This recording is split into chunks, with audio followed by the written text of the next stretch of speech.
Welcome to the November 18th regularly scheduled Board of Education meeting. Please take a moment to silence your cell phones. And then students from Central Park Elementary, if you want to come up, you're going to lead us in the Pledge of Allegiance. Thank you for joining us.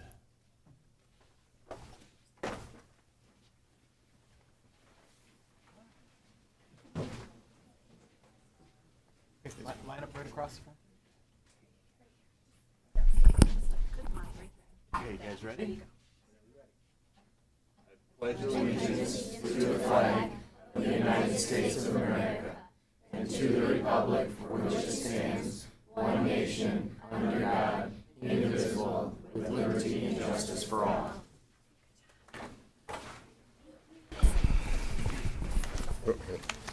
Nice job. Thank you. Secretary Hatfield, can you take roll, please? Absolutely. President Roush. Here. Vice President McFarland. Here. Secretary Hatfield is here. Treasurer Lauterbach. Here. Member Blasey. Here. Member Ringgold. Here. Member Horowitz. Present. All right. Thank you. Item number 2 is the consent agenda. So item 2.1 are approval of the minutes from October 21st, 2024 regular meeting and minutes from the October 21st closed session. Item 2.2, the below staff are being recommended for hire as listed in the agenda packet. Item 2.3, the below staff have announced their resignation on the effective dates as listed in your agenda packet. Item 2.4, approval of the payment of the school system's bills for the month of September 2024 as listed in the check registers prepared by Ms. Holderby in the total amount of $9,015,015 is recommended. The distribution of obligations by fund is included in the documentation. And then finally, item 2.5, approval is requested to authorize legal payments to the below list of professional legal fees as listed in your agenda packet. Do I have a motion to approve the consent agenda? So moved. Support. Motion by Lauterbach, support by McFarland. Any discussion? Questions? None here. All in favor of approving items 2.1 through 2.5, say aye. Aye. Any opposed? As is customary when we've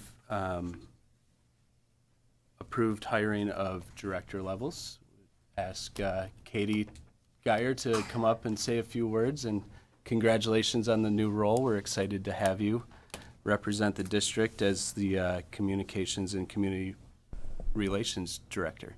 Yes, thank you. And I'll make this brief because I don't think these people are here to hear about me. That's just my thought. So for those of you I haven't had the pleasure of meeting yet, my name is Katie Geyer. I grew up in Indiana, just a little background, not from Midland, but my daughter has the privilege of being the first in our family to go to Midland Public Schools. So the school district is super important to me. I've also had the privilege of serving this community for the last 8.5 years. I work at the City of Midland currently as the communications coordinator, overseeing communications there. So I bring a lot of public relations and public service to the table, and I'm looking really forward to sharing that with Midland Public Schools. Congratulations, Katie. Thank you.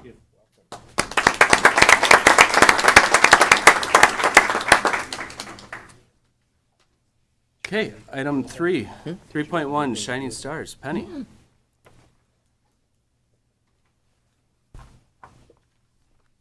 Good evening.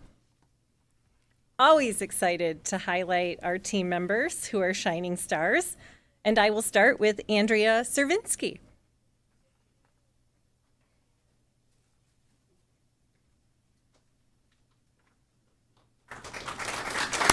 Oh, we're going to clap all night for them. Come on up. Have it right next to me. Awkward together. Congratulations on being a shining star. Andrea joined the MPS team in 2022 as an academic intervention paraprofessional at Chestnut Hill, and it's the position she currently holds, and I can see some of her biggest fans are here today. Andrea came to MPS with 8 years of experience as a paraprofessional with the Midland County ESA, which included work in our MPS schools. Andrea, you were nominated to be a shining star by one of your colleagues, and among their comments are the following. For the past 2 years, I've had the privilege of working alongside Andrea. She is beyond exceptional at her job as an academic intervention paraprofessional.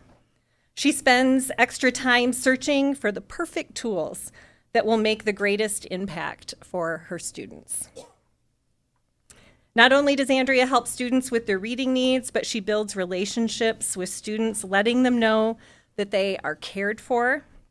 She's willing to help any staff member in need. She's created bulletin boards, assisted with lunch coverage, helped students who are having difficult regulating, and so much more. I can't think of any time where Andrea did not offer her help. She is more than a shining star at Chestnut Hill, and this is so very deserving. Congratulations on being a shining star. So let me give you this, and then you're welcome to go take hands and walk in the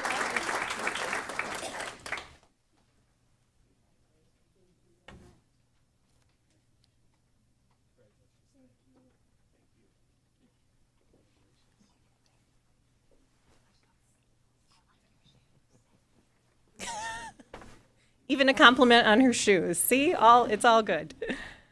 Our next shining star is Paige Murphy.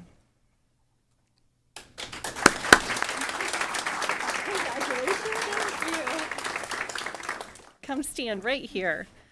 Paige, so exciting to recognize you as a shining star. Paige joined the MPS team also in 2022 as a science teacher at Jefferson Middle School, which is the position she currently holds here in the district. Paige earned her Bachelor of Science degree in secondary education from Grand Valley State University. Paige, you were nominated also by an MPS colleague. I love it when our own colleagues recognize greatness and take the time to complete these nominations. Among their comments are the following. Paige is in her 3rd year of teaching at Jefferson, and as a colleague, it has truly been a pleasure to watch her grow and also teach alongside her. She is constantly finding and trying new ways to engage students in class. From using fun science experiments to grab their attention, to relating the class science topics to real-life examples for students so that they can connect with them. Paige exemplifies what it means to be an MPS shining star. After all, how many other science teachers can say that they dressed up as Albert Einstein to introduce Scientist of the Month? Paige is our shining star. Congratulations.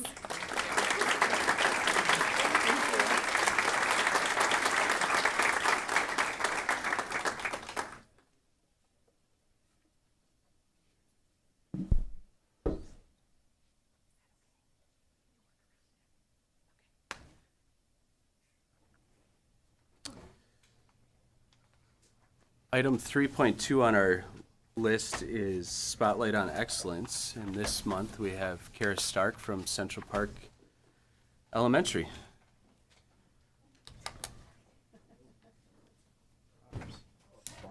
Visuals are great.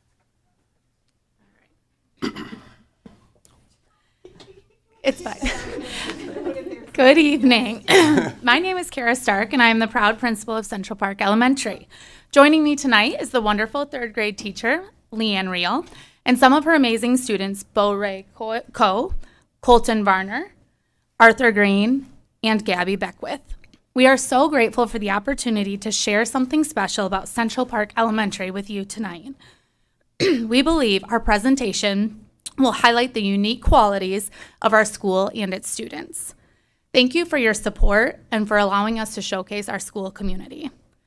As you walk through Central Park, you may have noticed a unique addition to the showcase, our school palm jar. This isn't just a jar, it's a symbol of our community.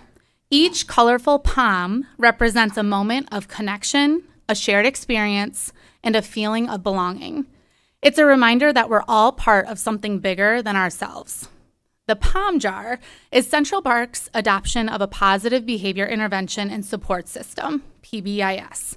This is a a proactive approach to school discipline that emphasizes teaching and reinforcing positive behaviors. This proven system has been shown to enhance school climate, student conduct, and academic performance. The IB Learner Profile, a cornerstone of our school's philosophy, outlines 10 learner profile traits that we value.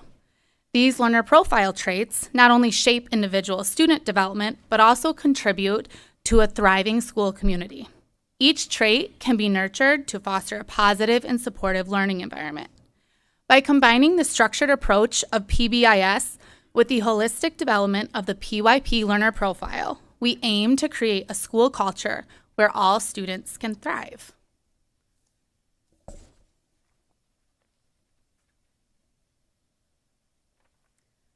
Hi everyone, my name is Leanne Reel and I am proud and grateful to teach third grade at Central Park. And I'm excited to share about one of the things that makes our school so unique and special.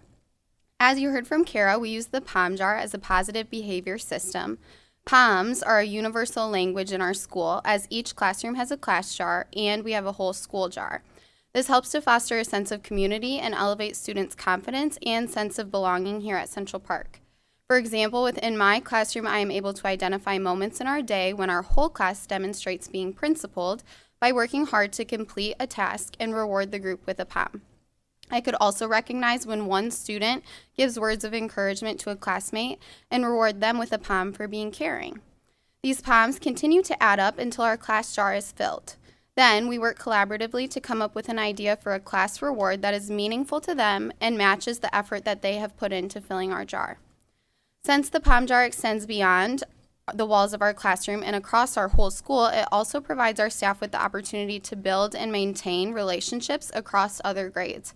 For example, I could see a kindergartner catch a bubble in their mouth to stay quiet in the hallway, and it gives me a chance to introduce myself to them, give them a POM, and celebrate them for being principled.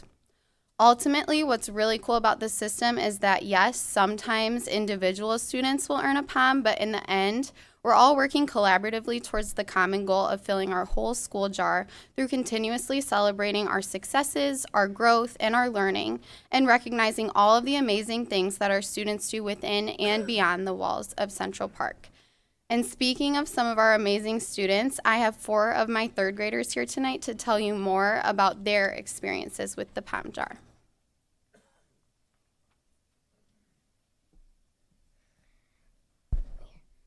My name is Colton Varner, and I'm going to talk about how we earn POMs in our classroom. We can earn POMs by having good transitions, being open-minded when working with others, being knowledgeable during our daily lessons, asking questions, and being a caring student.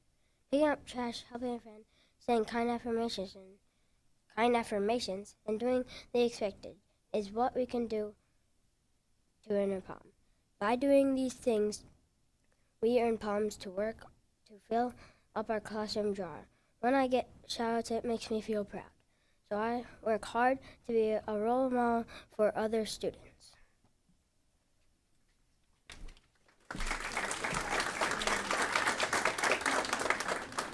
My name is Bo-Ray Ko, and I'm going to talk about what happens when our classroom POM jar is filled up.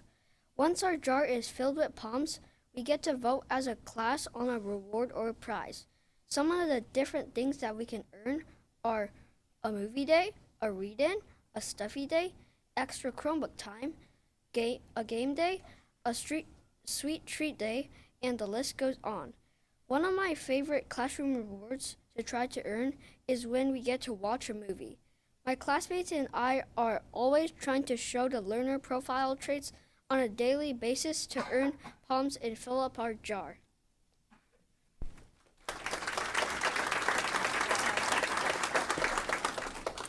My name is Gabby Beckwith, and I'm going to talk about how you can get a big POM to put in our school-wide POM jar.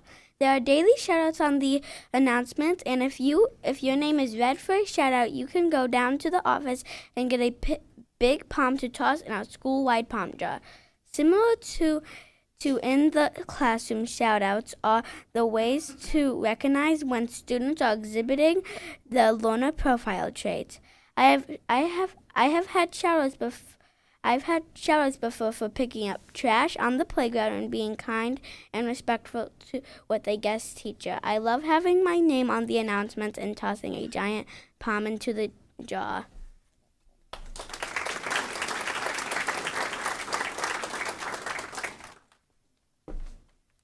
My name is Arthur, and I am going to talk about what happens when we fill up our school-wide palm jar. You can see that big palm jar in front of us? When that fills up, we earn a school-wide reward. This could be a dance party with DJ Chuck, cider and donuts, Lionheart Assembly, giant read-in, movie day, and the list goes on. I am working on presenting a new palm jar reward idea, such as extra recess time for the whole school. My favorite school-wide palm jar reward was when we had a read-in in the cafeteria where a fireplace was being projected and we enjoyed books and donuts while being cozy.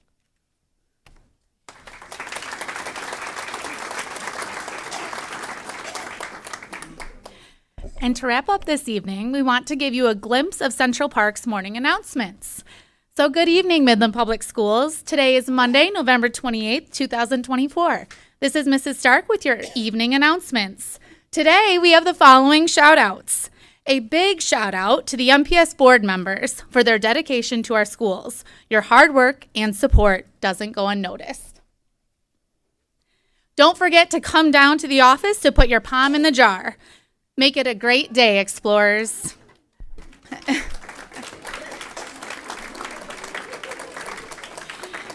At Central Park Elementary, we are a community of learners. When we support each other and make positive choices, we create a stronger, more caring community. We will continue to work together to make Central Park a wonderful place to be. Each day, we need to think, which learner profile trait will you show up with today? Thank you. You can throw it in if you want.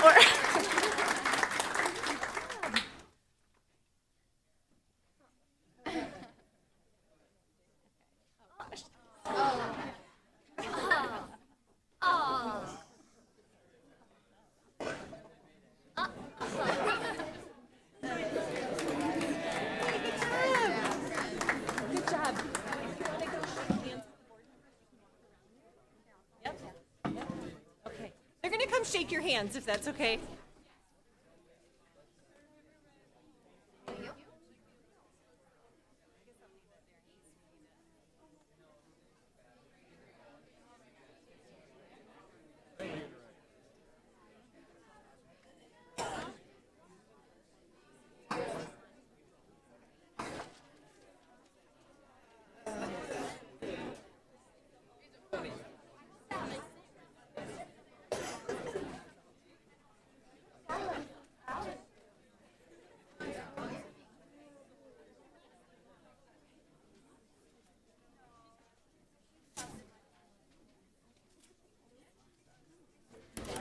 Filter is going away.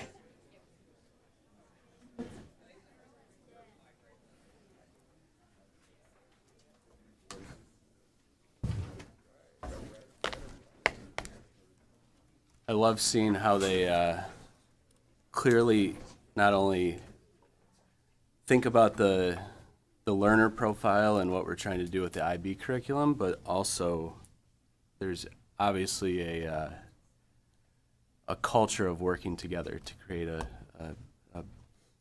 better community within the school that's not driven from top down, but the students themselves are creating that culture. So it's pretty awesome to see.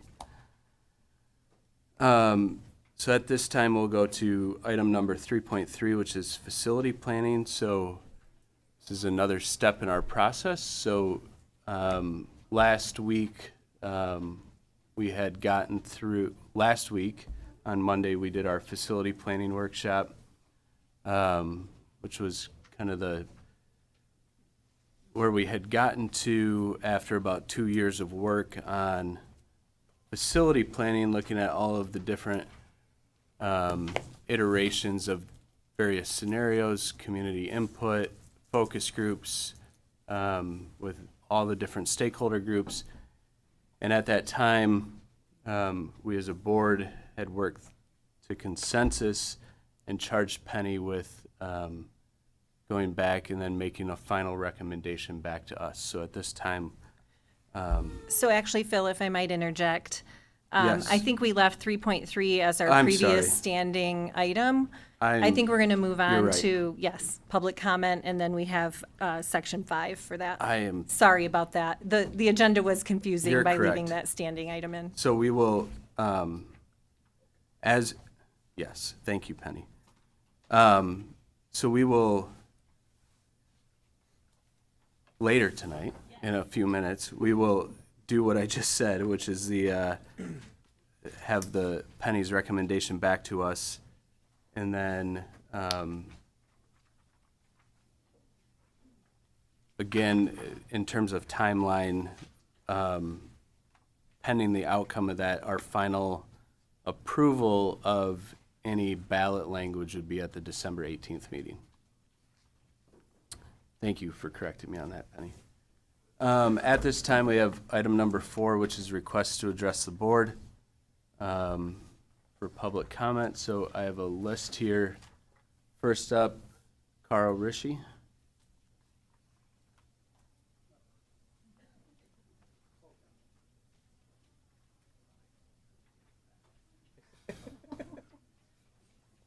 Welcome, Carl. Thanks, Bill. I'm ready when you are. Good evening. My name is Dr. Carl Reich. I have 2 wonderful kids that attend Woodcrest. My wife and I also live in the Midland Public School District. I serve as the Midland Dolphins president. I also serve as the chair of our community aquatics board. I have probably coached around 25 different youth sports in our community as well. I first want to thank you. What you do is very difficult. I have a unique understanding, you guys are okay, of what you do as a board of trustees. I understand the complexity and the difficulty of the decisions that you have to make. I come to you today asking for help. We need help with our aquatics programs. Excuse me. We are at an inflection point. In the year 2000, there were 24 competitive lanes within our community. When Northeast is torn down, we will have 6. As a comparison, Bay City currently has 22 competitive lanes in their community. Our current programs will cease to exist in their current form if we don't have a solution forward. I do not put that burden solely on MPS. I put that burden on our community. Over these past 48 hours, I have received phone calls and texts from community members that served on committees just like I have served on. And they tell me stories about funding programs, and then somehow it goes sideways, and then a pool closes. We're at a point where it can't go sideways. We have to come together. We have to have a solution forward, or our program will be no more. We have elite athletes in our swim program. We have state champions. We have a middle school program that has lost one,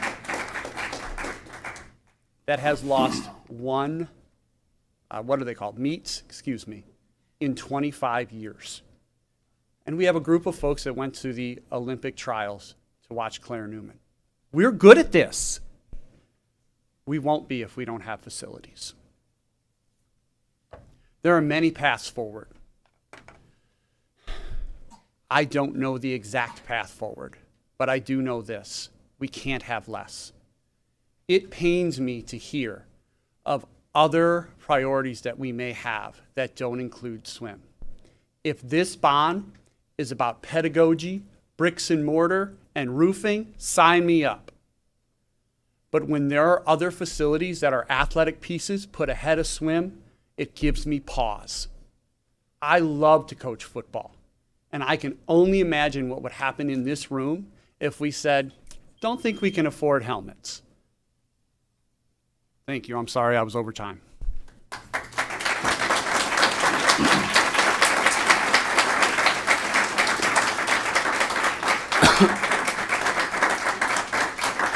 Thank you, Carl. Allie Ackman.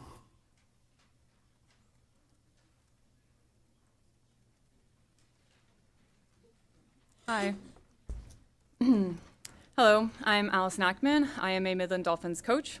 My husband Luke and I moved here 3 years ago after I missed the Olympic team for Team Canada. We moved here for the affordable housing, the small town feel, but with the big city opportunities. We felt Midland has the best to offer for our growing family and has a swim team for me to coach with. That's my 9-month son out there. Despite not making the Olympics, I had a very successful career as a professional swimmer for Team Canada and as a D1 athlete swimming for Penn State. I was top 100 in the world for 5 different events and have 7 international medals. To say that swimming is my life is very much an understatement. However, not many people know that I actually come from a town that's smaller than Midland and had a smaller team and also struggled with the resources. Because of this, I had to move away from home when I was 15 years old to pursue my Olympic dream. I unfortunately faced a very deep depression because of this move, and it haunts me to this day. Here in Midland, I have swimmers who dream of swimming in D1 colleges, qualifying for Olympic trials, or even medaling at the Olympics. Many coaches would laugh off these goals like mine did for me. However, I know these dreams are possible. It is very, very challenging, however, because I have to be honest with these swimmers and their parents. With the limited resources we have here in Midland, they will most likely need to leave in order to follow their dreams. And personally, I know more than anyone how challenging that can be, especially as a 15-year-old. It is extremely frustrating being a coach who has the knowledge and experience to train elite athletes, to have that drive in my swimmers and not be able to help them reach their full potential. If changes aren't made, like having a new pool, my family and I will most likely need to leave Midland before our son goes to school in order to find somewhere I can actually make a difference in swimmers' careers. Somewhere with the facilities to support not local or even state champions, but nationally ranking athletes. Midland has everything else we could possibly want as a new family, but these swimmers deserve better, and they are here super late on a Tuesday night asking for your help. So I implore you to think about the kids' futures making this decision. Thank you so much for your time.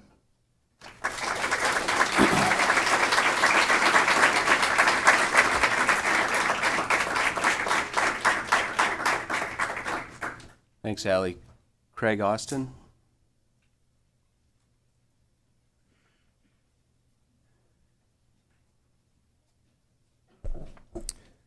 Thank you, esteemed board members. My name is Craig Austin. Some of you, I believe, know my wife, Jennifer Austin. We live here in Midland. I have 3 boys in Midland Public Schools. 2 of them are swimmers. 1 of them is a tennis player. I'm on the board for Midland Dolphins, have been for over 5 years. I can't remember if it's 6 for sure or not. I'm also a Midland Masters swimmer. So this bond proposal presents us a breaking point for competitive swimming. And dive. Let's not forget about dive. That demands a decisive leadership rather than an attempt at community consensus. The fate of our middle school and high school swimming and diving programs hinges on the actions we take now. Without strong leadership, we risk seeing these individual programs deteriorate and ultimately vanish. Excuse me. Jennifer and I chose to move to this community, like Allie, knowing that a vibrant swimming program was a significant factor in our family's decision. Many others have been attracted to the diverse array of programs our community offers. And when I'm recruiting for Dow, I always mention these programs. The strength and support for swimming in our community is undeniable, as you see here, with a long and recent history of generous donations supporting aquatics. What we need now is leadership to set the vision and strategy to achieve the goal of maintaining, dare I say expanding, our competitive swimming. This is not a field of dreams scenario where we build and hope for participants and support to come. Our community already has vibrant, enthusiastic participation in swimming and diving, and our priority must be to retain the facilities that allow these programs to thrive. We need a strategic, in-time solution to replace and preferably expand the competitive swimming lanes provided by Northeast Middle School. Without these facilities defined and planned now, we will not have a swim and dive program in a matter of years, let alone decades. For the bond proposal to gain my wife and my support and advocacy, We need a clear, actionable plan that addresses the loss of the swimming lanes. The plan must include a timeline and a commitment with implementation before the bond vote, so we know what we're voting for. We have time to act. I asked Midland Public School leadership to influentially lead within our community to make that happen. The successes of our community depend on your leadership that we demonstrate today.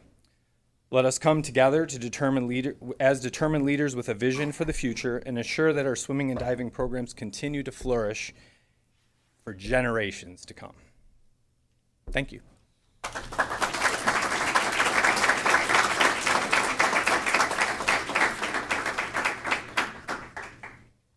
Thanks, Craig. Garrett Turner.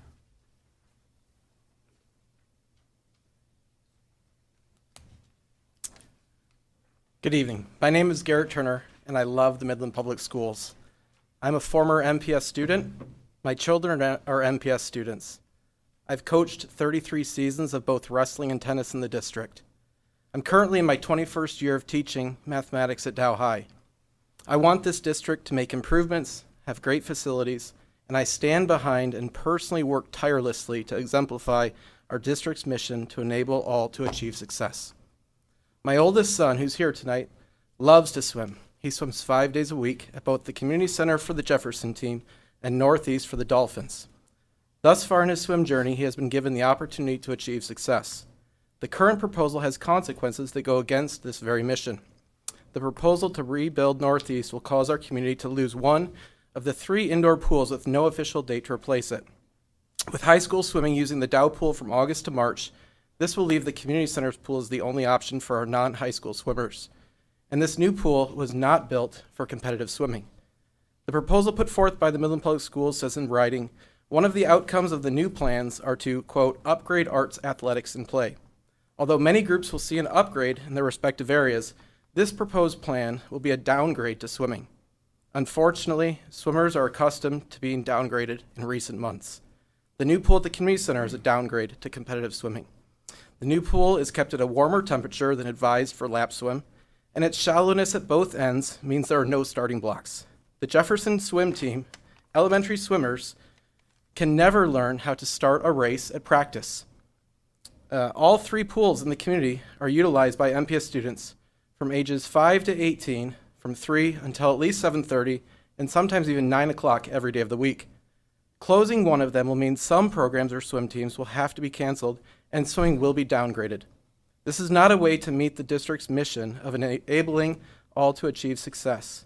Our swimmers will have to choose between leaving the community or giving up on their goals and their dreams. As much as I would love to add more swim lanes within our community, I don't want to lose 4 more lanes again. I don't understand the acceptance of downgrading competitive swimming through these plans. I have never voted against the Midland Public Schools proposal, but at this time, I cannot give support to a plan that will downgrade swimming and put another obstacle in the way of my son and the rest of the swimming community to achieve success. Thank you.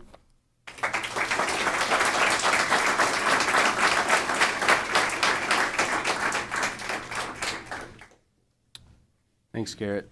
Buffy Hall.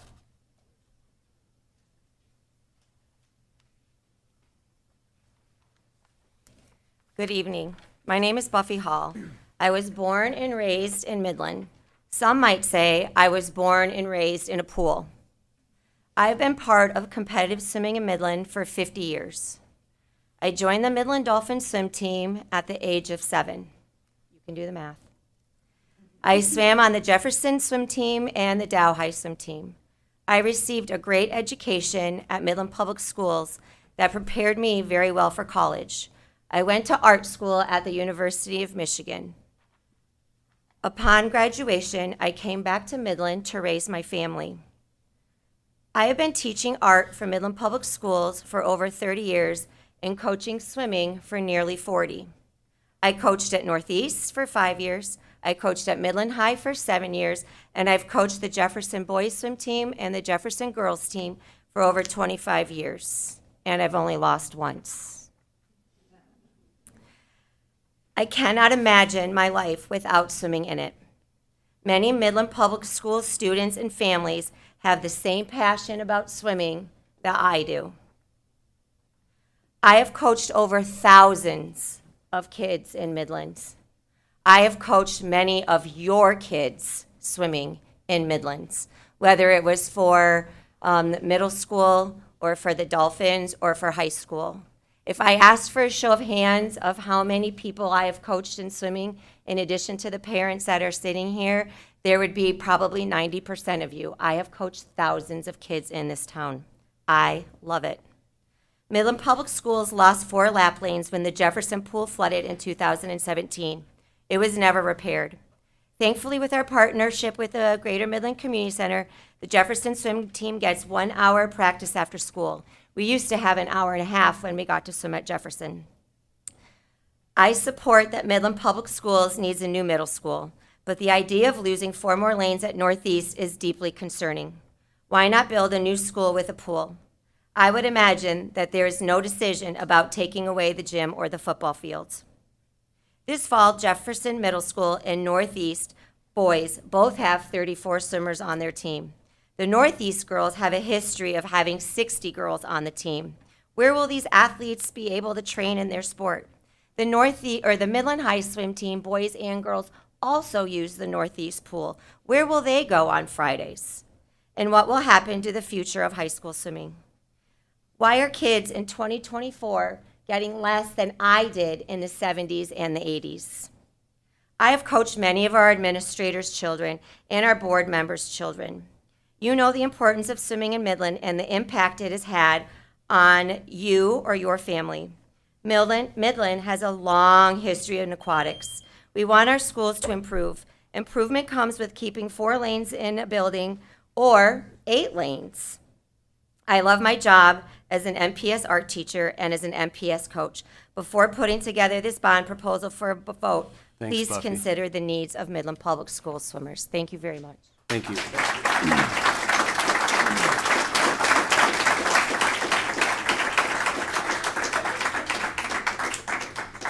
Thanks, Buffy. Dave Bourne.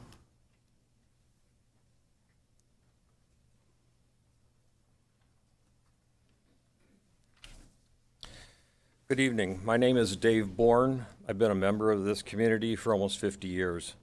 My wife and I raised our family here, and for over 20 years, our children attended Midland Public Schools. This community and its school system are important to me.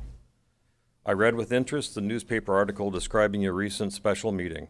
Assuming the article is correct, this board's conclusion is to proceed with the $277 million project that none of you believe is the best proposal for our community. Why? Well, you made that decision based on surveys and focus groups that indicate scenario A is the only scenario that has a chance to pass a millage request. Yet, if we had learned anything from recent national and local elections, surveys are often wrong and even more often misleading. You have a responsibility as elected officials to do what is best for our community school system. This does not mean removing money from the pockets of taxpayers to pay for a less than optimal proposal simply because it's the only one you believe we will approve. Do you really want to ask us to fund a $277 million plan that isn't what you really want and isn't what the community actually needs? Worse, more than one of you indicated that you expect to come back to ask for the right plan, scenario B, in a few years after you have wasted our time and money on a suboptimal plan. And as you are well aware, scenario B, the scenario you all seem to believe is best, is actually less expensive than scenario A. You have a responsibility to do your job.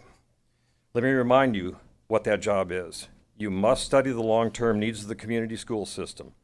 Based on the current situation and those long-term needs, you need to develop a plan to fulfill those needs in the best manner. When that plan is developed, you need to explain to the community the basis for your plan, how it was developed, what it entails, and how the community will benefit from the plan. Since you are asking for our money to fund the plan, we will want to know exactly what return we will get from our investment. You must make your case. If scenario B is what the community needs, then make the case. Put it to a vote. If you're unsuccessful making your case, the millage request will not pass. Alternatively, if the plan truly addresses the needs of the community, and you explain the plan fully, thereby giving us an understanding of the return on our investment, I have no doubt the community will pass the millage. We want our children to receive a proper education. We're Midland. We want the best. But don't come to us with a request for something that doesn't address our needs just because you'll think we'll pass that one. Don't waste our money. And don't for 1 second believe such a millage request will actually pass. If it's not what the community needs, if it's ultimately wasteful, we will vote it down.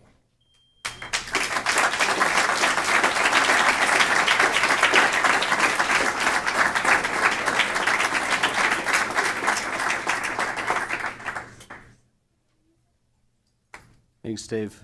Sarah Ladwin.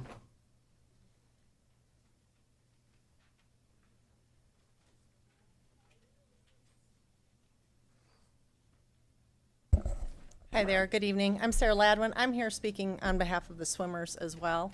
I have been a swim parent for 12 years, and over that time I have seen the number of lanes shrink and shrink and shrink, and I'm astounded how Buffy and the rest of the coaches somehow manage to make it work. It never seems possible how you're going to get all those kids in there, and you do. My question for you all, or consideration, is I hope you recognize the need for a pool. And I am concerned that by doing an omnibus bill, if you have it, with adding all of those things in, that you risk the pool going down potentially with the rest of everything else that you're asking for. Is it possible to ask for a pool, a competitive 8-lane pool, as a standalone item, separate from the rest of what you're asking for? I think there's a significant need here that risks getting lost in the bigger picture of so much else when it's such a huge dollar amount at times where it's tight for a lot of families. So this is a need that I think the community would get behind. I think they are proud of these kids, of the program that we have. And this seems to me a simple solution. Will the community get behind a pool, a nice competitive 8-lane pool? That's all I have to say. Thank you.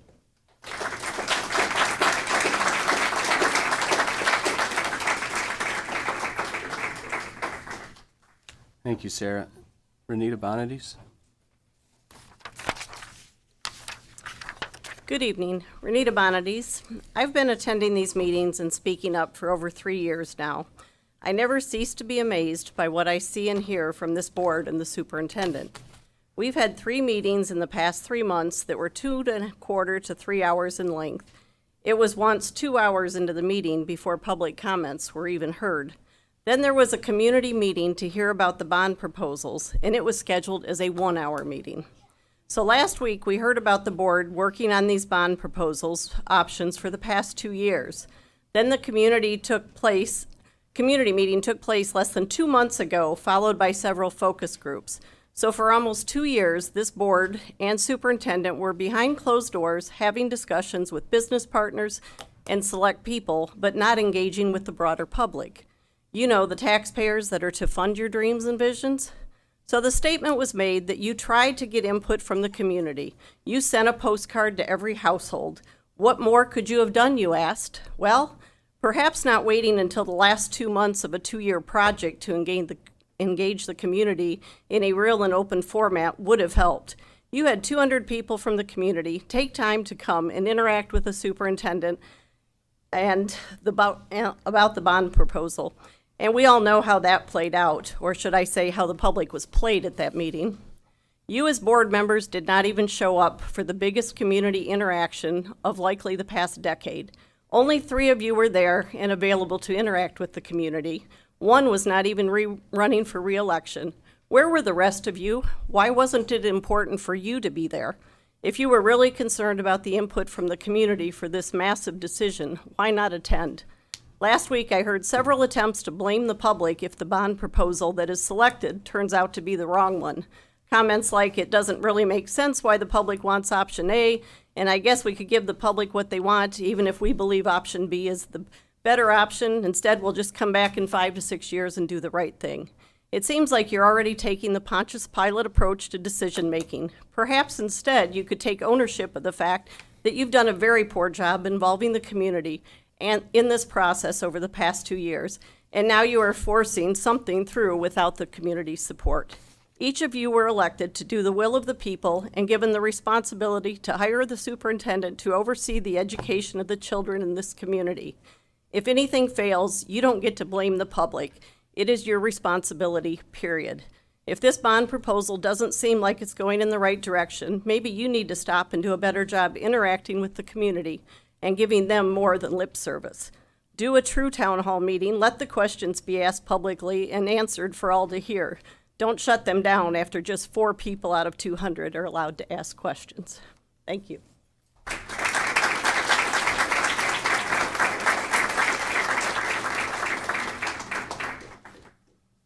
Melissa Bushek.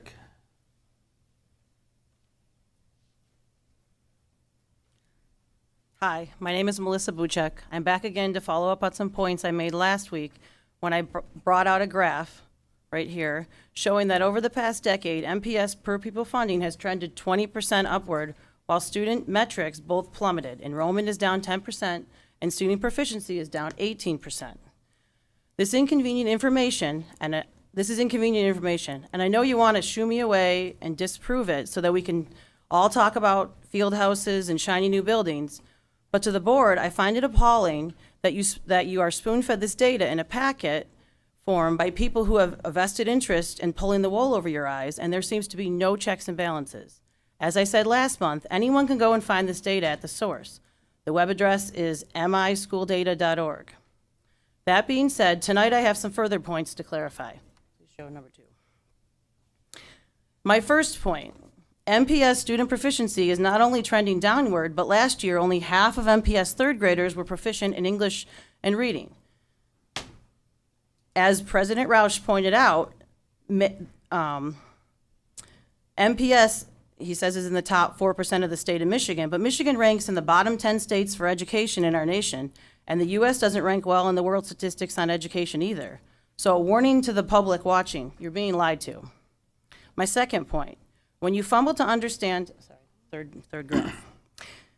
When you fumble to understand MPS enrollment and projections during the workshop last week, Penny made a statement that MPS enrollment projections were surprisingly strong and stable and unlike state trends. But don't be fooled. Here's a graph of enrollment. The top line that's actually higher is the state data, and MPS is in blue. So the only thing I find surprising is that MPS enrollment has dropped at an even higher level than statewide enrollment in the past decade. Again, I invite you to visit mischooldata.org to see the data for yourself. So how is MPS projecting to have stable enrollment in the future? What could that possibly be based on? What is your whole card? A flood of pre-K students? A few more follow-up questions. Why should the public trust you when you can't even be truthful about student metrics? And second, if the bond measures are a way to relieve general funds so that more of the purse can be used for student academics, then why does that not prove out following the 2015 bond? I know from reviewing your consultant's resources that facts and logic don't sell on bond campaigns. I guess we'll see in May. Thank you.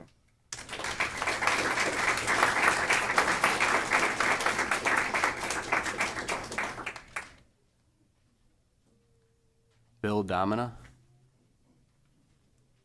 Well, hello.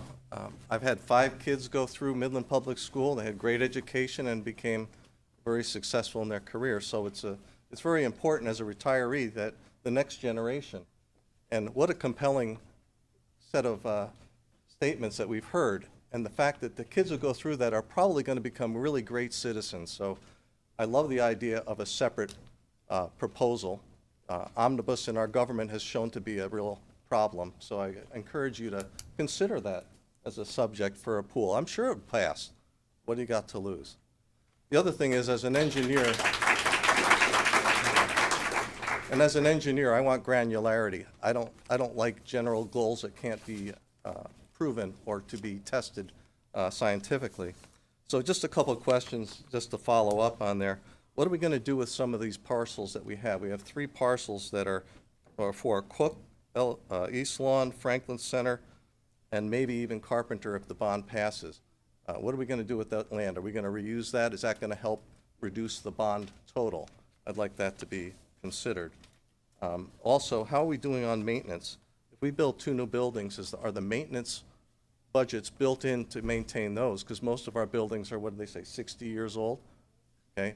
And what I really want to focus on is, I want to hear the data on rebuilding some of these schools that we're planning on taking down. I mean, I've remodeled houses and stuff. I would like to see what's it going to cost to do the full remodel versus a new building, one that maybe not so sparkly, but is functional. If you make the case, I'll support it. I just want to get more data. I don't like certain things like playground upgrades, stadium and athletics. What does that mean? What does emerging programs mean under the student achievement? And as Melissa said, if our performance has gone down, we're not addressing the root cause. And that's what we need to focus on.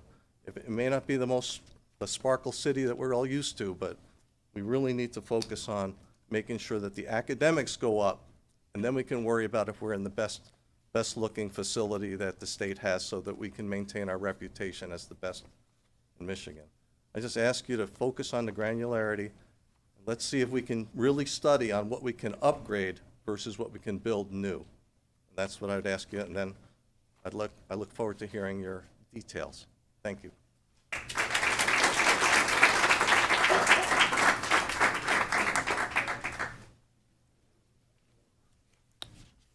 Thanks, Bill.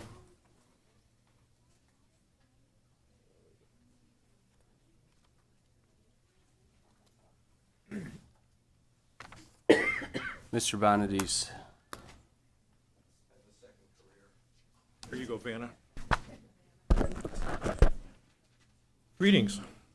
Thank you for a great discussion last week. It was some of the most interesting information I have yet heard for this board regarding the state of the district, although it was a little insulting to the public. Now that it is clear that MPS is saddled with an infrastructure designed for nearly twice as many school students as we currently have, the cost of duplication in the high schools has gone beyond the ridiculous level. While we have been working on this for over two years, your rollout was ham-handed and did not give enough context for the public to make a more than emotional decision. Raising all taxpayers' annual rates so we can have a second valedictorian is not rational. Mr. Blasey's comments, along with Mr. Lauterbach's, really set the groundwork for the assumption that there is no long-term sustainability plan that underlaid this process. So I give you a recycled poster from last month. While I guessed that you would be back for another bond in 10 years, I apparently underestimated you. See the green circle for the zombie scenario B in 5 years. What this would mean is that we would have 3 bond payments at full rates running simultaneously for at least 5 years, from 2030 to 2035. What this means is that it is probably time to scrap this and start a new proposal. Because even if you pass this in 2025, there is no way you'll get another bond through in 5 years. Can we do this right, whatever that means, this time around? You talked about the littles being important. So how about getting those scores up so the other half of the 3rd and 4th graders can read? This is more important than a pool, but I like the idea of coordinating with the city and doing something everyone can benefit from. This is more important than an auditorium, but I like the idea of a black box so we can use the Center for the Arts. And it is more important than a field house that materialized at the last moment. What's another $16 million? We live in the North. We don't have 12-month practice options. Get over it. Finally, it is financially imprudent to be on the bleeding edge of electric bus technology. They are more than double the cost, plus a large infrastructure addition. Federal subsidies are likely to go away, and the luxury of having spare buses will be out of reach. Your sustainability goals need to consider all the stakeholders, especially the taxpayers who are going to be fleeced for this. So bottom line, stop, regroup, inform the public of the long-term sustainability picture with and without double high schools. Then launch something like Scenario B Light later in the year, and don't plan on coming around again until the 2015 bond is mostly paid off. A double millage is bad enough, but there will be zero support for a triple millage. Thank you.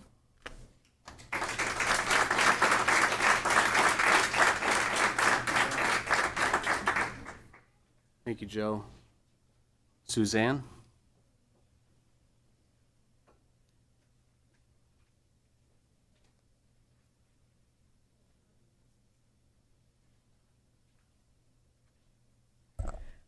Hi, I'm Suzanne Reel. I've been in Midland, around Midland for a very long time. I've also had the pleasure of coaching athletics at Midland High. I've been involved with the POM team for over 10 years. And a lot of what I wanted to say, I think, has already been said by people in the community. So I might change it up a little bit. And I have to say, I was like crying in the back, listening to all the passion for swim in the community. You know, as a coach who struggles to find just a practice floor at competition time, and the strain that that puts on the families and the students, to rely on a pool is a much bigger challenge. And I really appreciate everybody who came forward and talked about that tonight. I also, so professionally, I have been involved in complex change management, organizational change management my entire career. I have managed change, organizational change implementations that have affected more people than who live here in our community on a global scale.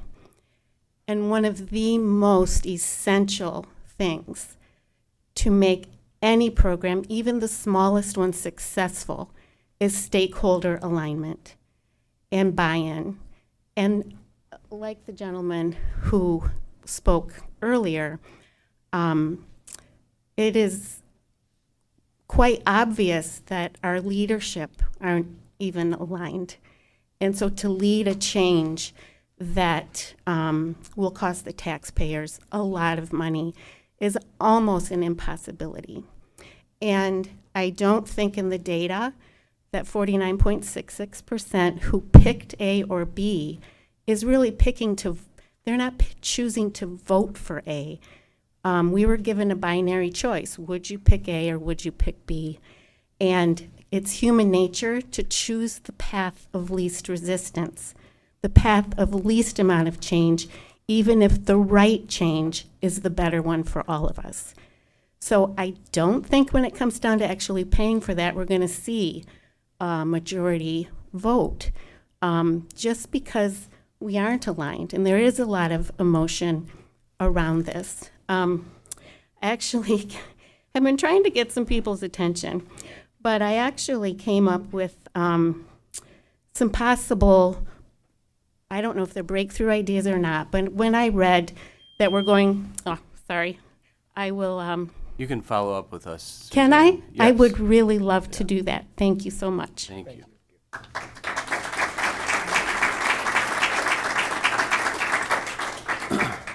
Did I miss anybody?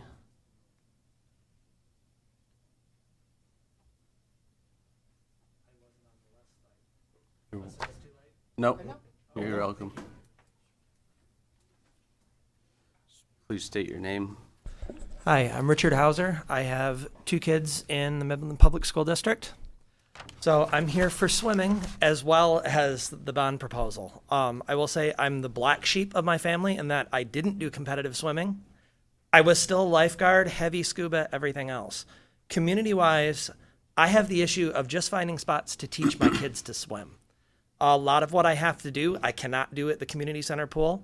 I'm limited to just a couple months in the summer when the water is warm enough for the littles. Like even basic things like surface diving, can't do it in a 3-foot pool. So most of the details have been said. I agree with almost everything on the swimming side that's been stated, but I actually wanted to talk about the bond proposals. The big problem I believe you have with A versus B in the focus testing is it is a big hit. Probably too big of a hit all at once. I mentioned this before in the comments with the first meeting, but there wasn't basically a phased approach to get there. Building a smaller facility that is designed to expand later instead of one huge hit. Similarly, we could have an aquatic center that is split off from everything else.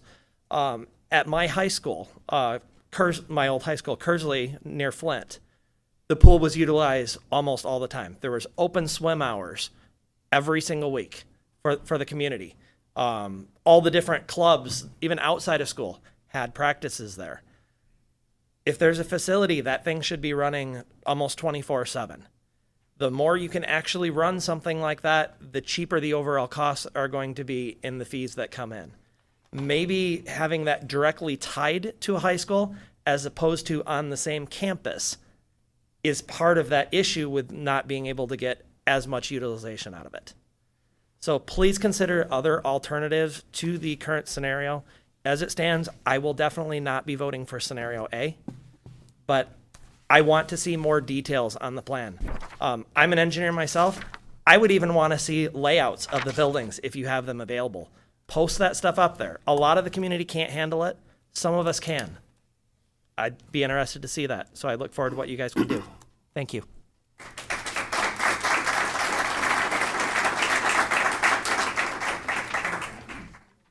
Anybody else? Sure.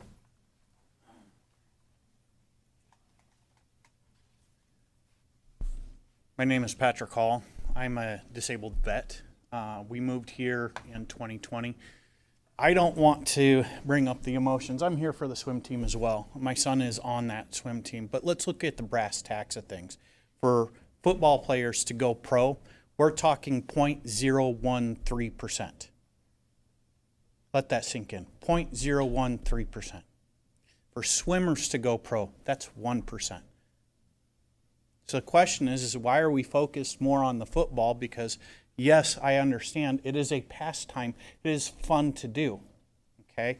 But the thing is they don't carry that skill throughout life. Are you still playing football now? No, you're not. Are you still swimming now? Yes, you are. We need to be able to focus specifically on these skills that will carry throughout our entire lives. I think that it is a huge or a huge oversight on the committee's side to not see that this is something we need. Like they said, we've gone from 20 lanes down to 6 now. Yeah, 20 lanes to 6. We need this to continue forward because not only will that help guide young students to achieve academically greater, but it will help guide them into going pro, maybe going to the Olympics. That's 1% versus 0.013%. That's all I got.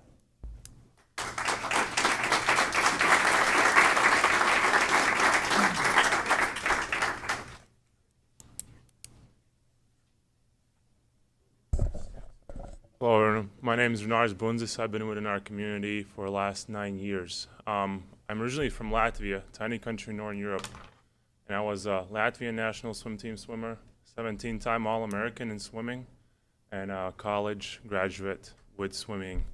I moved to this community because it has opportunities and it has the lifestyle me and my wife looked for our kids. And swimming was one of the things that kept me on a line. If I didn't have 4 hours of practice every day, an hour of gym time to be a competitive swimmer, I would probably end up doing drugs, alcohol, and other things. Just as any other sport, swimming prevents hundreds of our kids every season from going and making the bad decisions. And for us, it's not only kids that are in our school systems. Me and my wife, we run a local swim school here in town, and the biggest impact that we do is with community that are not kids, the kids with disabilities. We provide free lessons for kids with disabilities because that's one of the outlets how they can safely practice and exercise. Same thing with our seniors. Let's make this decision on creating a pool about our kids, about our future athletes, about our future leaders in our community. But let's also make it in a way that this can be utilized for a wider public and it serves larger purpose than just our kids. We can apply it to seniors, we can apply it to our disabled community, we can apply it across the board. And as we previously mentioned, this is a facility that can run all day long and be utilized to its full extent. Not many sports can offer that. Not many sports can offer you starting it when you're really young and still doing when you're 100 years old. Let's vote for it.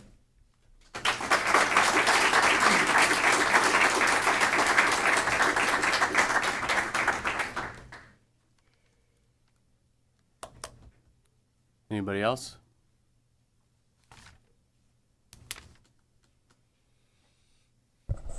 Rosemary Roberts here. I've spoken several times. This is the first time I was ever informed that we had an issue with the swimming. I have a great niece who is active in swimming, and I had no idea that by eliminating Northeast, we were going to be eliminating this project. Again, open it up so that we really know what we're voting for. That was one of my first complaints was, what the heck? And so just please inform the public of what's really happening. When we vote for something, then you probably have much better response and much more positivity. Thank you.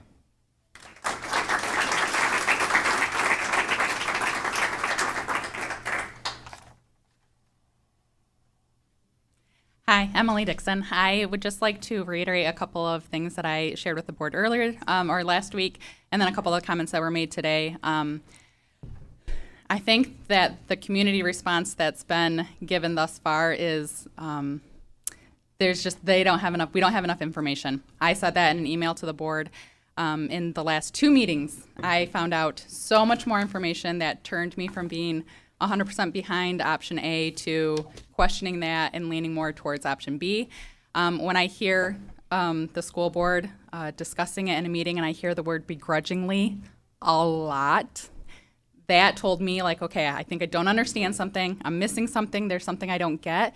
If the people who we're trusting with our education in Midland are begrudgingly moving forward with a plan that is not going to meet needs, like other speakers have said, we're going to ask for more down the road. So again, I think it's important to understand that I'm probably an average parent in MPS with the limited knowledge or however much I have. And that wasn't enough for me to make that decision that I made when I was in my focus group and when I came to the meetings and when I listened in on the conversation last week. So again, if it is, like Dave mentioned earlier in the evening, if this is not something that the community is right on, even though you've got the 1,600 surveys that say this is where we need to go, I would ask that you please make the decision and move forward with the way that you know is best, because you have the information, you do know better. Also echoing the comments, just to share more of that information. I think the passion in the swimmers that came out today is really incredible, and it was probably pretty shocking to them to hear that they might face a loss. Again, 2 years into this thing, a couple meetings into the proposal, it seems like nothing should be a surprise or a shock anymore. And whether that's on the district for communication or on the residents for not digging deep enough, that doesn't really matter at this point, because we need to move forward with the best that's going to be for our district. And just to all the community members, all the residents, anyone who's going to vote, I personally ask that you come out with this much passion when it comes to time to vote or future school board meetings. I think it's important that every resident, specifically the ones that this directly impacts, parents of MPS students, come out to vote when it comes time next year. Thanks.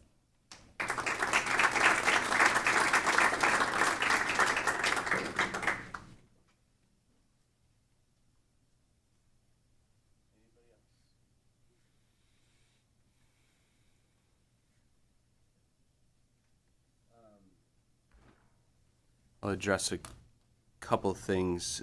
First of all, thank you, Carl, Allie, Craig, Garrett, Buffy, Dave, Sarah, Renita, Melissa, Bill, Joe, Suzanne, Richard, Patrick, Naj, Rosemary, and Emily. Always good to hear from everybody, and thank you for coming. I think, Emily, you said it really well. I wish we had this much passion about the education of this district and what we provide to our students, as it is the most important thing that we do. Couple things before I get to swim. Who has been on our district website and looked at all of the facility assessment work that we've posted? 30%? It's all up there. Please make sure that you go out there and look at it. It's all on there.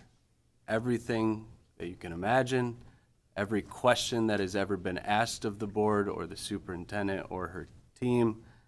We've answered comprehensive Q&As. If you have additional questions, all of us are accessible. Please reach out.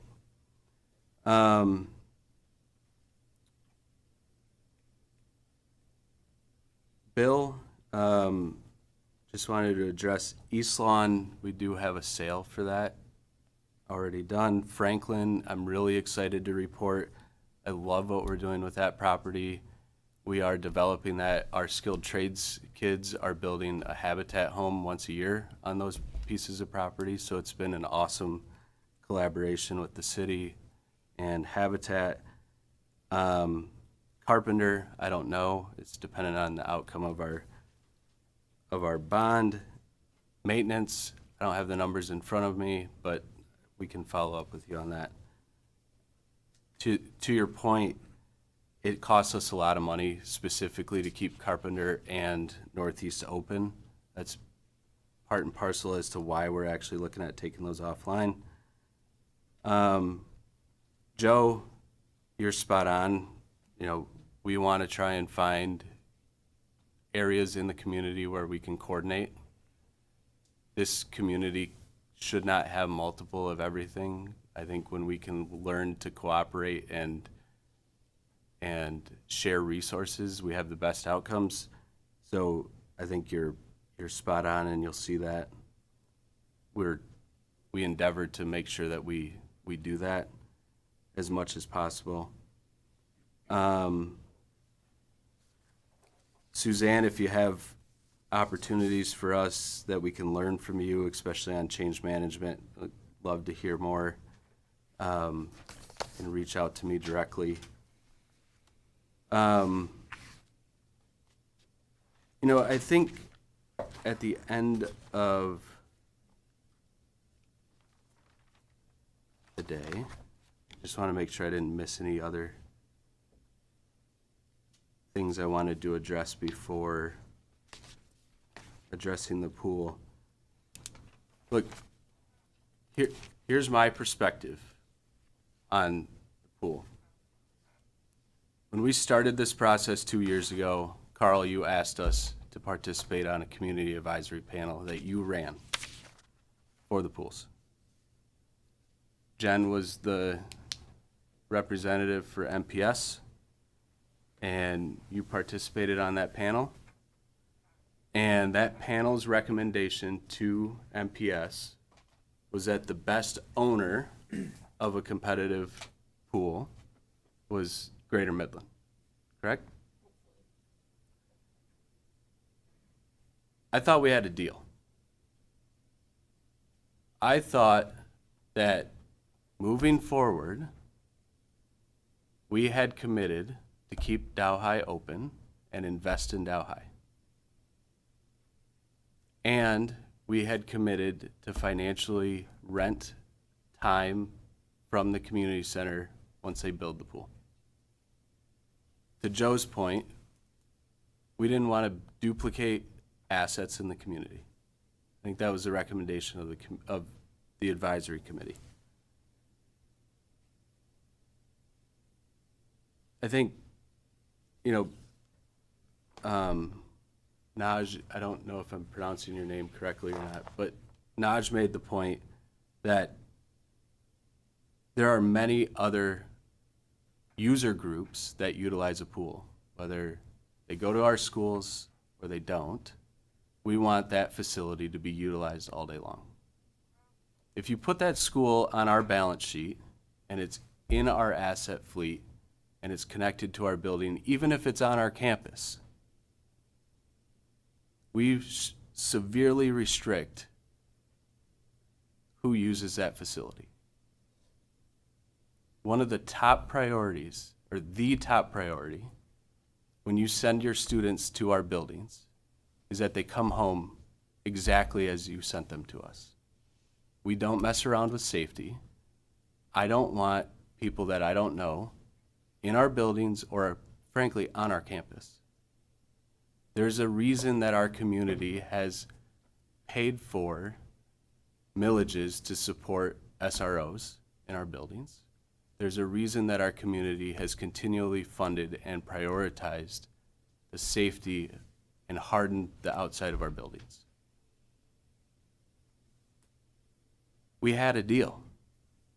The deal was build the facility at the Greater Midland Community Center.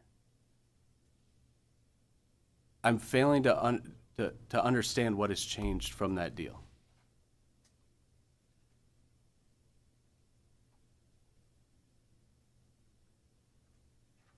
Northeast does not come down next year. It takes 4 years minimum to build a new middle school that will be built next to the existing Northeast.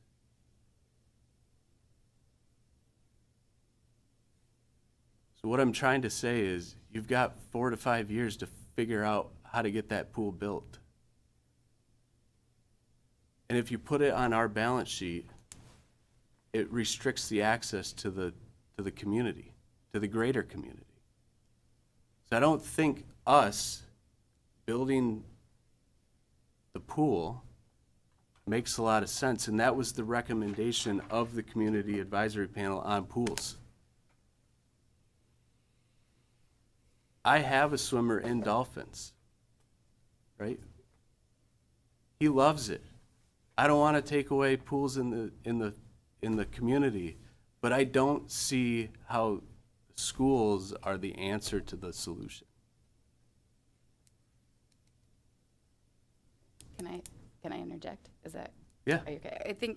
I think one of the things that from that community aquatics group that has been meeting that is so important is the work of doing it together, right? Yes. And that idea that if it's at Greater Midland, like they have the infrastructure and they want it to be run from 7 a.m. until 10 o'clock at night. Like they want people in their spaces in their building to do that, where in a school pool, we can't do that, right? Like even now we're restricted to when people can use Northeast, those 4 lanes and Dow High and things like that. So the tricky piece is Greater Midland still has to make that decision, right? So I honor the fact that there is some uncertainty in regards to that, but I also think that the collaborative communications are helpful for us as trustees, for the trustees of Greater Midland to be able to hear all of this and know that hopefully they will have the support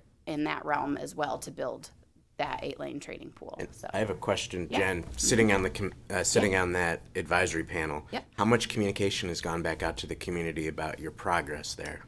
So we have had a couple of different Midland Daily News articles, and then the latest communication that we had was very specifically related to us and this bond proposal that was coming. So that has not necessarily been communicated out other than what we've talked about publicly here. Perfect. So, and there's still more work to be done in regards to, I don't know, Penny, you look like you want to jump in a little bit. No, go ahead, please. Yeah. I don't want to Thank you. interrupt you. I Thank was you. just going to offer, John, I'm not certain that the intent of that Midland Aquatics Committee was necessarily to broadly communicate, but more for the entities involved to problem solve and understand. But it seems like And- some of the outcomes from that Yes. advisory panel have not been communicated broadly. I see where you're going. Yes. So we brought the information back to our organization. I believe that the community center folks have done the same, and the city as well. Beyond that, I'm not sure. Ultimately, that committee is not a decision. Correct. Body, right? Like it's just Advisory. people from, yes, Advisory. advisory, Yeah. right? And so the advisory for us as we were entering this process in a very time-sensitive manner, and then hopefully also helping to advise as Greater Midland and the city, right? Like the city is doing a ton of work right now for Plymouth. Yeah. And is part of that conversation as well. So. I appreciate your comments, Jen, about Greater Midland. I think it's important as a public school board that we're not putting undue pressure on them either, but acknowledging that we were part of that conversation. We see that as a solution. When their board is ready to make that decision, that we're ready to offer support and, to your point, Phil, commit to renting space there as needed. Yeah. And invest in Dow High to keep it Yes. thriving. Yes. As we and, have. And improve it, Yes. too, right? And I think we have good evidence to show that we have maintained a commitment to the pool at Dow High with some of the recent investments we've made. And so, Garrett made the point tonight about, the timing. I think you were particularly concerned about. We got to work through that together as a community and figure out how to make that work. Schools are here to support that, but we're here to work with you and make sure that that happens. I would caution each of you to think holistically about, there was a comment tonight that could be perceived as we would let a pool trump the needs of our youngest and most vulnerable learners. Let that sink in and think about the needs of our at-risk students and what we're trying to address. The vast majority of the bond proposal, probably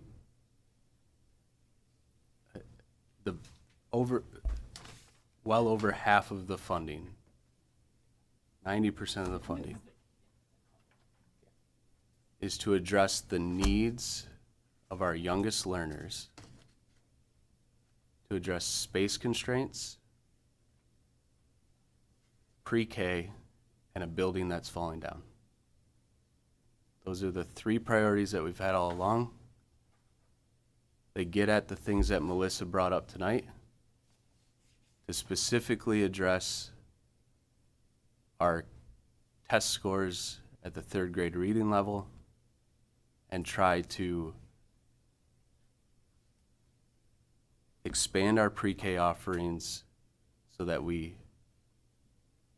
address our critical testing needs, or critical needs to affect outcomes that are measured by testing.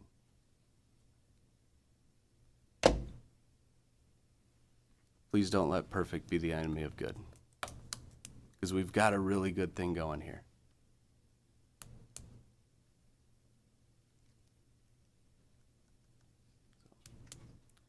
With that, I will say I am extremely excited about Proposal A. It does address our critical needs. And I will, at this time, turn it over to Penny. Last week, again, we had a board workshop for a few hours and worked through a number of different issues. There were a few things at the end that we didn't necessarily have the detailed answers on, and asked Penny to make a recommendation back to the board. So she has prepared that recommendation back to the board for us. And I'll turn it over to her. Yeah, thank you.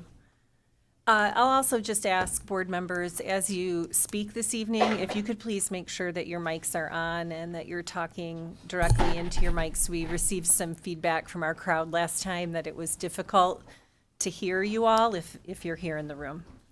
So thank you. Oh, thanks, Sarah. Let me see if I can actually use this today. I want to remind us again that the recommendation that I present to you this evening is to build consensus. There is not an action item for you this evening. Consensus, meaning that the components of this bond program for the May 2025 ballot, that you all can support that. We will then quickly move into developing that bond application, which will come back to you in December for your action. So as Phil alluded to, or well, not alluded, he just flat out said, here's what we did last time. And that was my starting point as well, to remind you all of these 7 priorities that we've discussed in depth multiple times. I really appreciate last time how we stayed grounded in these priorities and in our vision statement, that we really kept student success centered in that conversation. Through that process, you, as a board, reached consensus not only about our readiness to move forward with that May 2025 ballot proposal, but you reached consensus on several key components, and I just want to verbalize those again. Those were the primary components of Scenario A, which included new construction for an elementary and a new middle school. We also talked about the slide that was the critical needs, and you all reached consensus about those components, the infrastructure components, the remodeling and renovations that were described, the buses, the technology, and the furniture. And as Phil mentioned, you asked me to go back and work with the team to get a little bit more information on a few other components. You asked us to think about a slight increase to the capacity at the new elementary, which we did, and to just take another look at the Jefferson work to make sure that it would be sufficient, knowing that the new construction was happening at Northeast. I want to remind us that there was also consensus about not building a pool, not building a new stadium, nor an auditorium to be included. You asked us to go back and take a look at some additional enhancements to the stadium, and we talked about what that was. To look at a black box or rehearsal space, a field house, and some options for robotics. The exploration is completed, and I bring to you tonight our recommendation. The recommendation, as you can see here in this graphic, again, includes all those components for which we already reached consensus. New construction, I'll just show you they're bucketed in slightly different ways, and you do have a handout in front of you, so if it's a little bit easier for you to see. It's categorized in slightly different ways from last time. As we move toward creating this bond application, it won't look exactly like we had it in terms of the way that we had been describing it. So this is sort of our transition into those new categories. Again, the recommendation includes new construction, as we mentioned, the program improvements, technology and furniture and infrastructure. The recommendation does include a slight increase in capacity for the new elementary at about 600. And we reconsidered and refined some of the work that's happening at Jefferson, so there's a slight uptick in that. I want to just remind us the dollar values that you see on this slide and the total at $285 million for 3.25 mils. These amounts reflect a revision. The first time we talked about these and the first values that you saw were generated in the summer of 2023, and those of you who work in this industry, well, all of us sort of know that costs change over time, prices change over time. So the total program that you see again is $285 million. At the end of our last meeting, 300 was thrown out. There wasn't a tremendous amount of conversation, but there was some nodding of the head that that would be an okay upper range. My recommendation is less than that at 285, and our financial consultants have generated, those estimates, so we know that that's solid at 3.25. And Penny, when we do the bond language, it's for 285 for the dollar amount, and then each year we adjust the millage rate to make sure that we're collecting the 285, correct? Yeah, yes, and I want to just note we have two of our colleagues with us today. Do you have mics? Oh, well, great, because the podium's right there, so you can help us answer questions. And Brian and Anna are with us as well. Might you describe for us what that looks like year to year? And I did send you previously just some sample ballot proposal languages from other districts so that you could see how that was framed with both of those numbers. So I want to make sure I understand, but I think I understand the question is what the voters would be approving would be the total dollar amount and the ability for the school district to levy the millage that's needed to pay for that dollar amount. So the ballot language will contain the 3.25 mils, which will be the known millage rate that's calculated to pay off that debt at the time of the election. In reality, those are conservative projections. In many cases, your taxable value will grow at a larger rate that is anticipated. So if anything, that millage could and will likely reduce over time. But the actual data on election day is that dollar amount and that 3.25 mils, if I understood the question. Yep. Yes, Got thank it. you. Thank you. They'll be back for other questions that you might have. Oh, please, John, go ahead. Yeah, no, I just thought maybe while we had them at the podium, make sure I'm mic'd up coming here. back. Because there have been a couple comments tonight. I think we've heard comments in the past about the process for public works construction. If a private business enterprise decides to build a new office building, they hire an architect or a design builder. They meet, they spend months planning, how are you going to use the building? How many conference rooms do you need? How many offices do you need? Then they decide, am I going to pay cash for it? Am I going to finance it?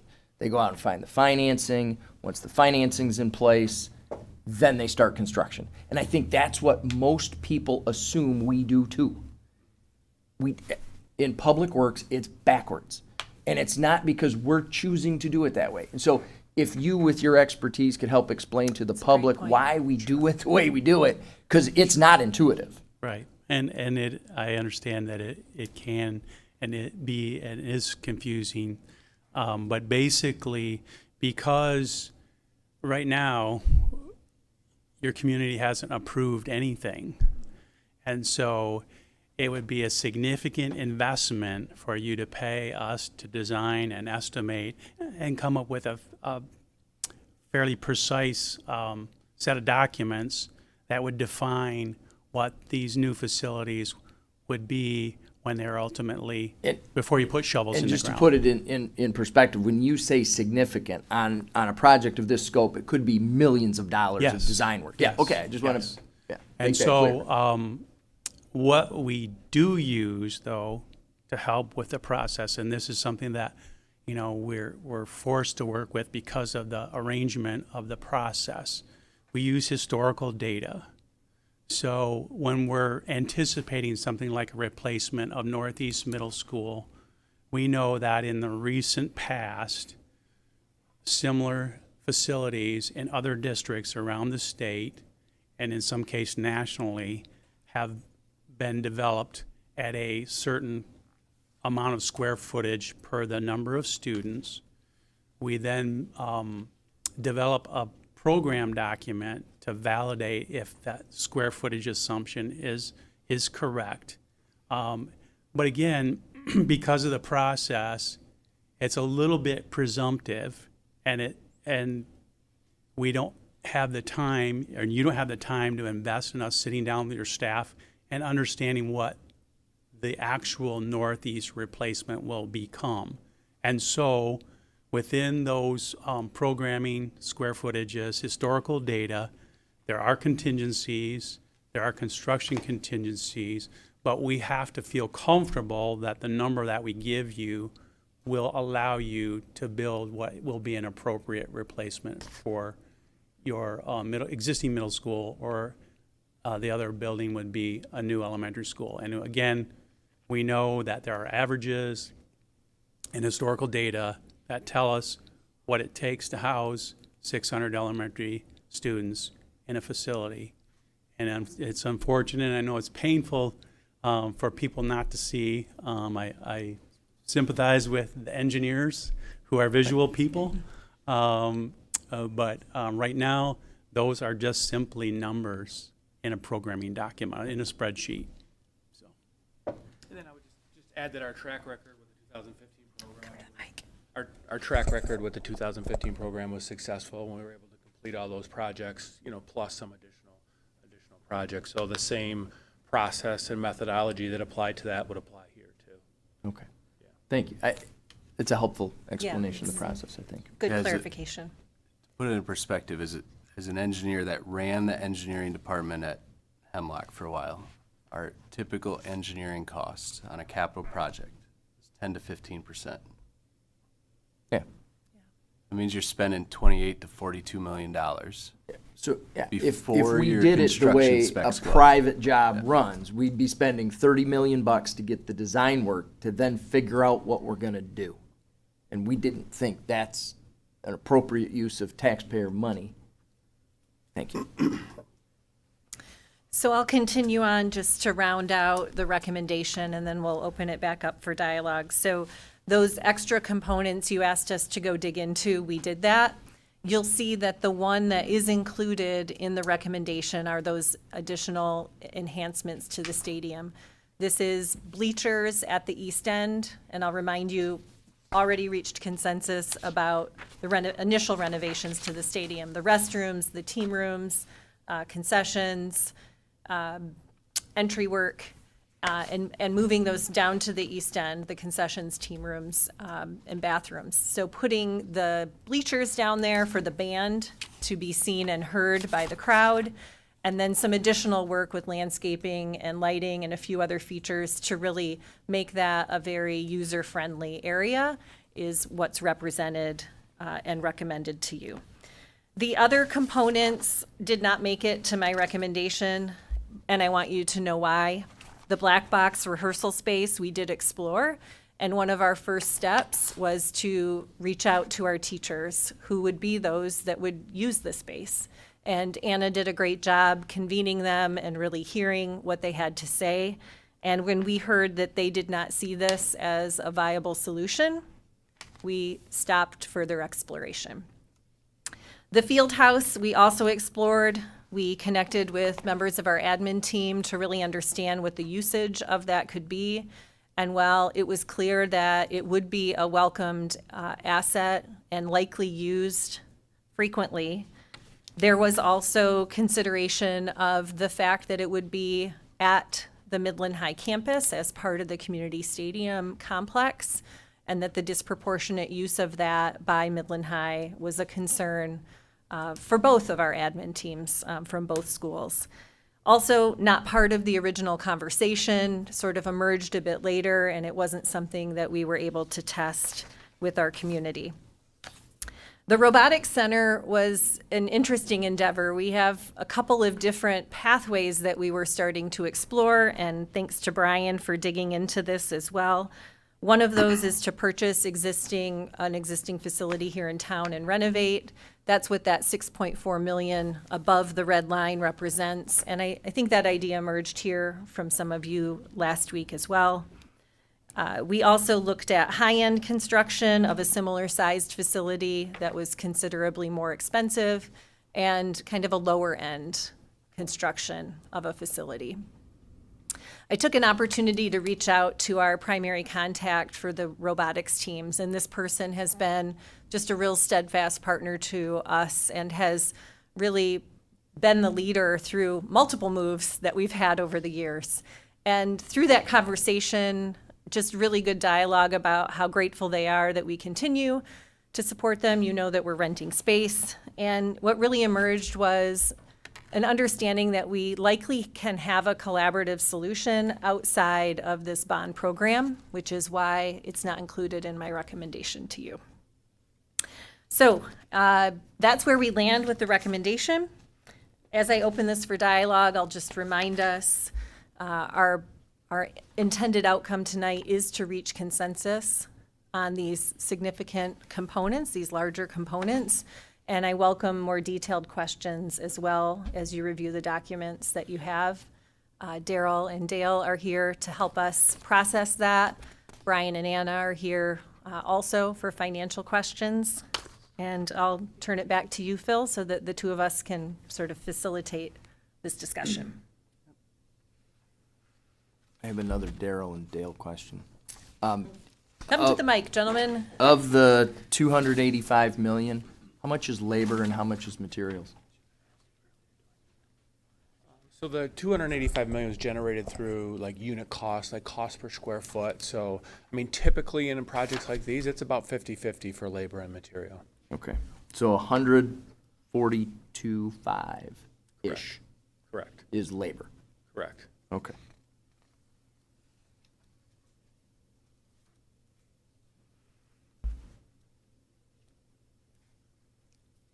Any final questions with what? How much does prevailing wage add?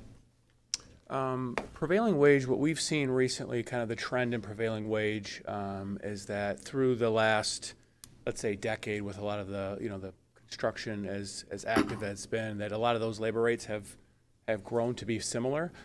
So I don't expect that it would add a lot at this point, but that cost would be included in the estimates. Yeah. Because we've had so much discussion about the pool tonight, can you guys talk just briefly, and we have it, but I don't believe the public has a copy of this. Can you talk briefly about the amount of money that we are spending on the pool? You probably don't have it in front of you. Oh, are the existing pools? Yes. Yeah, so there's cost in there to replace the filtration system and some of the HVA systems at the high school. I don't know that number off the top of my head, but it's several $100,000. What page do we have a? I think it's. Yeah. There we are. Okay. There's at least 250,000 that's earmarked I don't think that's in that. complete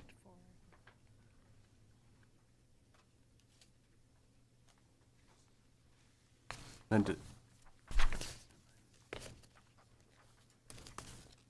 So maybe I can see you're all processing. Do you want a few minutes just to continue reviewing the documents in front of you before we engage in dialogue, or are we ready to discuss more?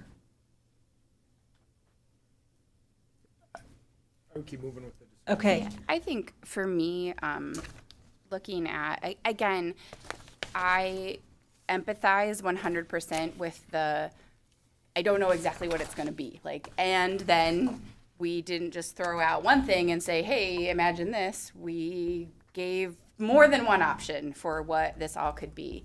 And for me personally, as a dreamer and a person who visions and throws ideas at the wall, that's just one of the things that I do. I got real excited about one of the options, and I had my own kind of process to work through in regards to what it looks like to make a decision that meets the needs of our community, and grounding ourselves in the fact that either one of them does all 7 of those things. And we want the best. We want big things. We want to be able to give our educators everything. And ultimately, we can't ask for all of it at once, right? And so the focus groups, the surveys, the data that we did find and get says the community is not ready to go 100% all in tomorrow. And so I think a scenario A with strategic planning gets us where we need to go in not 5 years, but 10 or 15, 20 years. We're doing long-term visioning with this, but we have immediate needs right now. And looking at the numbers from this document that you guys put together for us in 1 week, thank you. It is incredible how much of this is not want. It is need. It is bringing 11 buildings from 1960 to 2025.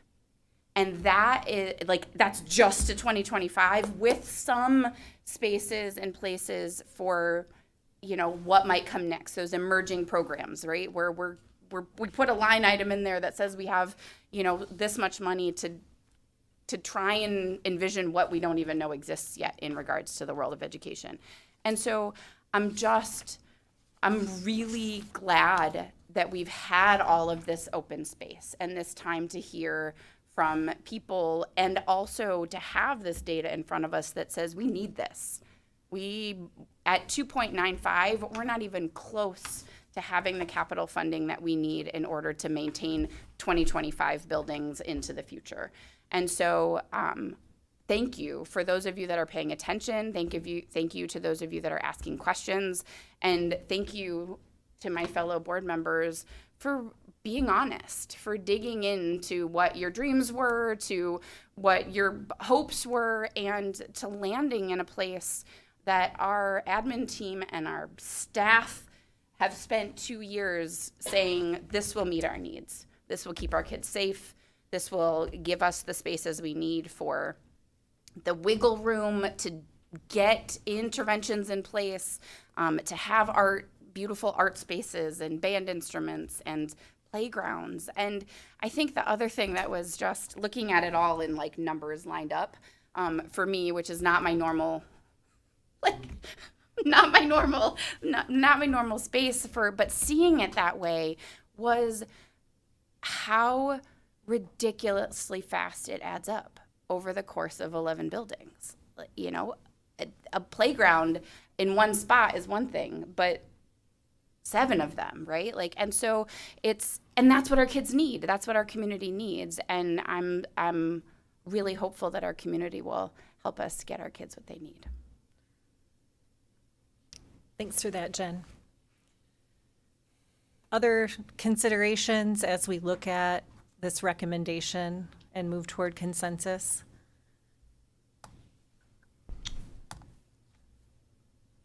Yes, in the last meeting, I did say that we'd be back to you again to talk about future investment in Midland Public Schools. Doesn't mean we're going for another bond in 5 years, but I think if we move towards our next steps, we want to start planning early. So I'm saying in 5 years, we'd come back and start working towards our next items or our next bond proposal. And it may take us years to formulate exactly what that is going to be. So we are going to be back again, of course. I want to read some statistics for you that you guys don't see day in and day out that we have been looking at for the last couple of years. Adams Elementary, year built 1962. Chestnut Hill Elementary, 1957. Plymouth Elementary, 1952. Siebert Elementary, 1958. Woodcrest Elementary, 1969. Jefferson Middle School, 1963. Northeast Middle School, 1950. Dow High School, 1967. Midland High School, 1955. Central Auditorium, 1937. Carpenter Elementary, 1926. There's some situations here that we have taken care of these buildings to the absolute best of our ability. And there is an end of life for some facilities. You cannot just keep going in that direction. So we are very serious about this dollar amount. We are very serious about, we are not recommending the add-ons that we discussed in last meeting. We needed more information about them. We gathered more information over the last week, and we don't feel that they're a part of this bond. This bond is elementary school, middle school, and a small slice for band and athletics. And the choice that we had put out there between Proposal A and Proposal B, it wasn't an either or. It's just, what do we do now? So what we do now, listening to the data that has been presented to us back from our stakeholders, is that they are much more interested in A and how that affects the district, which is going to still take us 4 or 5 years to bring to opening the front door. But what I meant to say is that doesn't mean that B is off the table. This is not an either or a one-off. We are going to be coming back to our stakeholders and to the public to continually enhance Midland Public Schools, because we have more work to do than just a new elementary school and a new Northeast. There's a lot of age there, and we're doing our best to make sure that we keep them moving forward the best that we can. If you go through and look this whole packet of paper of all the breakdowns of every amount of dollars spent, I don't know what it is because I didn't have a chance to add it up, but what is there, 20 or 30 million, maybe I'm exaggerating, in roofs and other key items to maintain the buildings that we have. Considerable spend in protecting and maintaining what we do have. So Those are needs, and we really are focusing on needs. Now, I don't want to focus on the word begrudgingly. It was used. It was a description or a feeling about. We have emotions too. It's an emotion of things that we've worked on in the past. But whether we solve this with proposal A or proposal B, it's still huge investment in Midland Public Schools to make us the premier district in all of this part of Michigan and maybe throughout Michigan. It's a big deal. And we wholeheartedly expect that our test scores are going to continue to go up, onward and upward, and that is the number one reason that we are all here. And that is the number one priority of this board, but we are also taxed with buildings and taking care of the bricks and mortar. So students in the classroom, our performance is always number one. We spent all of this afternoon working with students and talking about that, and teachers and learning about that. That's what we really do. This is just a piece of our responsibility is making decisions about bricks and mortar and bonds. So I love all of the interaction, all the engagement, all the questions, all the challenges to us. I appreciate that because it means you're paying attention, which means a lot to me. So I think that, yes, we move forward in a different format than what is normal, and I appreciate John for pointing that out, and you gentlemen as well. We put all these things together, and then if we come to consensus that this is what we want to do, we are going to start building data and more information and posting it super fast. We're going to answer every question that comes across to the best of our ability and get it out there and post it for everybody to see. So we appreciate you being here, appreciate all the questions, and this is a journey. And we're just getting started in collaborating with you together, the stakeholders, and making sure we give you what you want and what you need, what we want and what we need for the children. And especially, one of the points in the 7 was about the littles, and I have said that over and over again, that's what this is for. Whether we do that from a top down or a bottom up, it doesn't matter. It's still the focus on them. Thanks for that, Brad. And I'll just affirm the commitment to sharing information as it's available, posting it on our website. That will be a place we'll continue to drive folks for an updated Q&A and all the things they need to know. Okay, so as we look at the recommendation, just again remind you, it's all the things that you previously reached consensus on with the addition of that stadium enhancement at that dollar value and millage increase. What other questions do you have about that? So you will work with Department of Treasury over the next month to come back to us in December. It's a team effort. Yes. Well, I'm not going to claim to be the one who knows all those details, but yes, it is a team effort. Sure, all of us will be, including our partners here from Barton Mallow, French and Associates. And yes, that bond application has a layer of detail that really matters. It will come back to you in its fullness for you to take a look at, and that will be accompanied by a resolution that will require your action. So I just want to check in. I'm feeling we're at consensus with this recommendation. Is there anyone who wants to offer comments to the contrary? Or you have questions that you want answered? No, but I do, there was some question tonight about why we begrudgingly are doing what we're doing. And it was my word last week, so I'll Yes, it explain was. why. Thank you. And Ann just asked me if it was even a word. I had to look at it. Yes, it's a word. It means reluctant.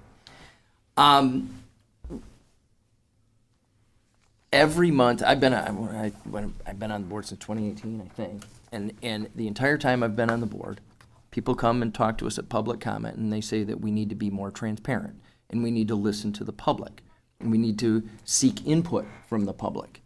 We did. From the very beginning of this process, we said we're not going to this isn't going to be, pre-cooked. We're going to go out to the public. We're going to solicit the input from the public. We're going to take the feedback that we get so that everybody's involved in the process.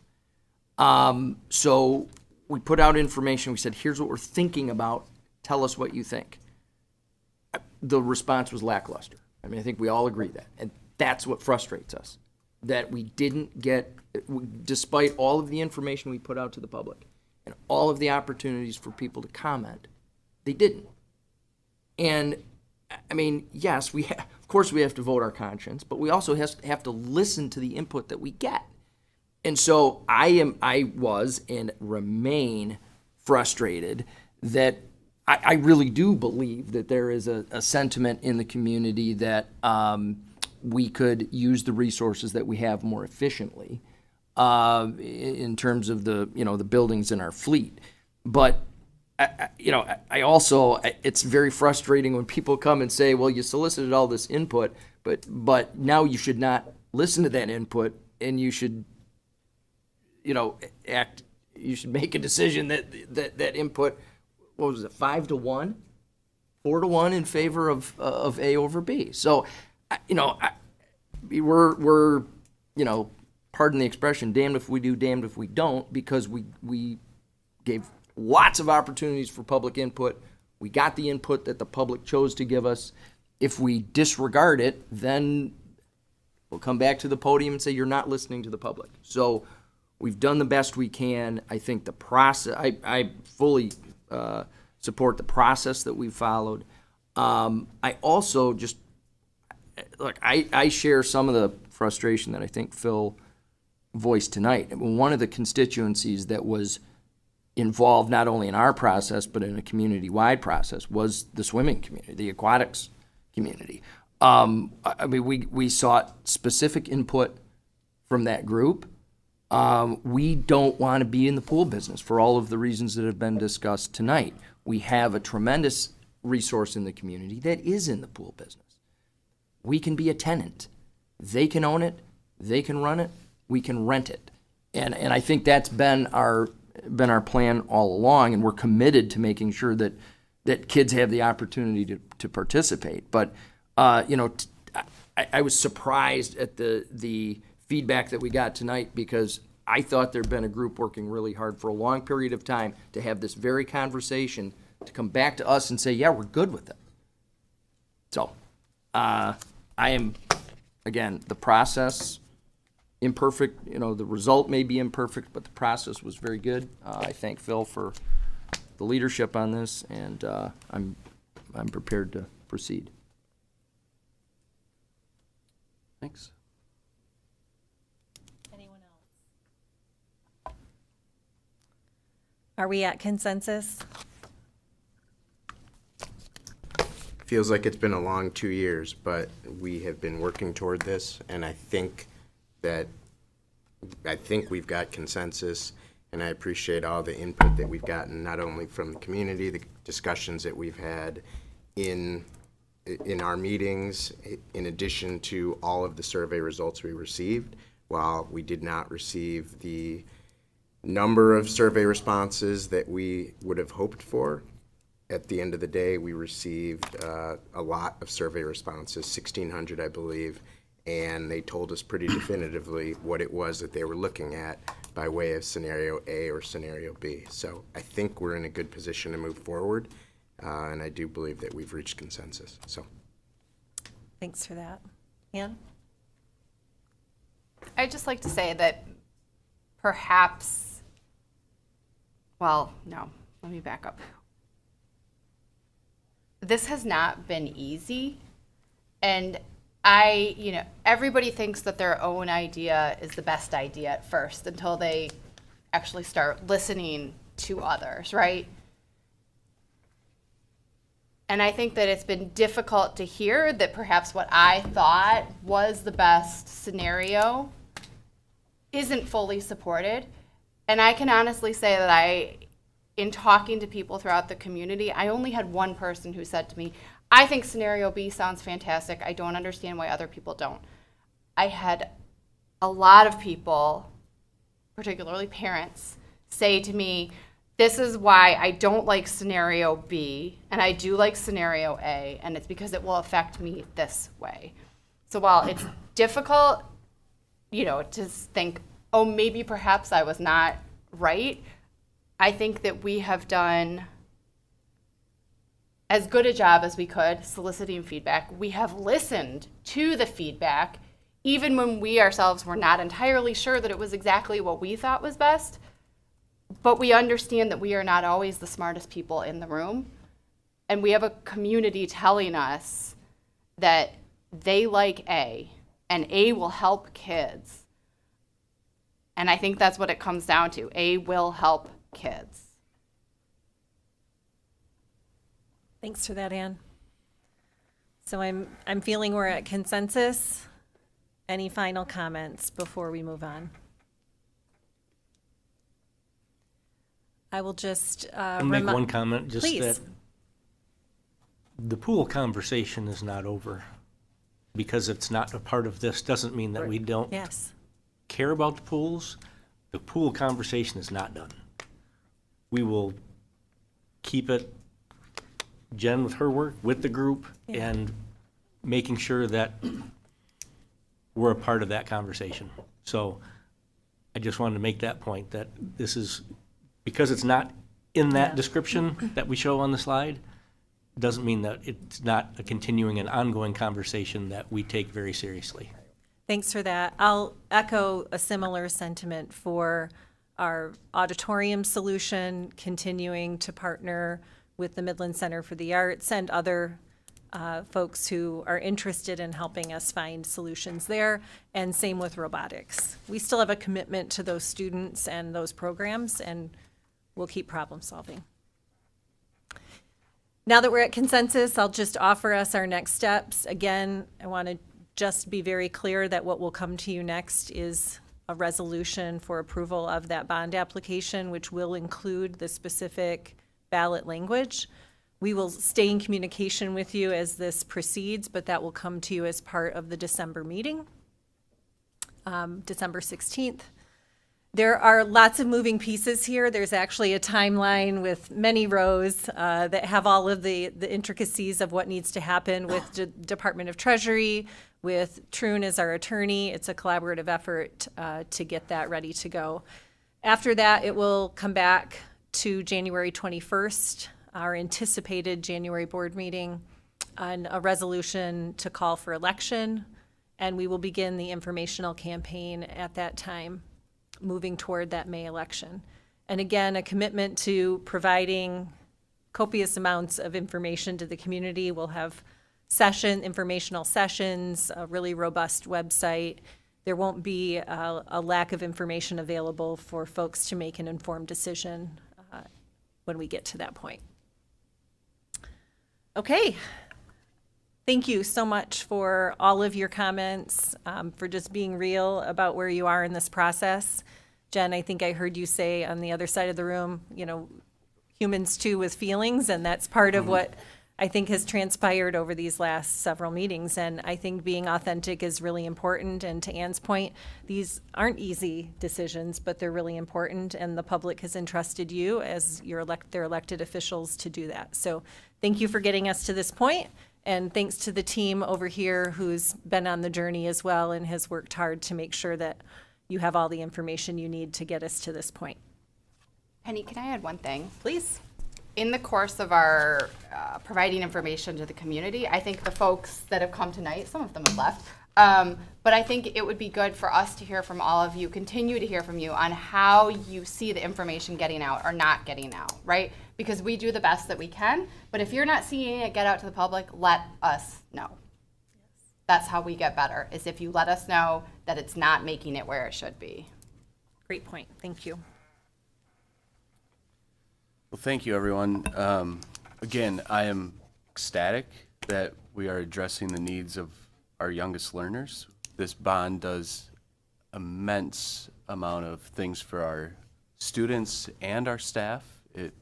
One of the things that is not lost on me is our staff need a great place to come to work as well, so that they can bring their best self to the educational environment, and we are also investing in them with what we're asking the community to support. So, very exciting opportunity for us. Item number 6 is administrative services. We did have a study committee on October 23rd at 8:30 in the morning. Members present were myself, Jen Ringgold, John Lauterbach, Penny Miller-Nelson, and Brian Bertin. Guest present was Anna Womack. We covered the remote work pilot program. Brian Bertin shared that the district will be piloting a remote work program for select employee groups starting in semester 2. An overview of the remote work guidelines was shared with the committee.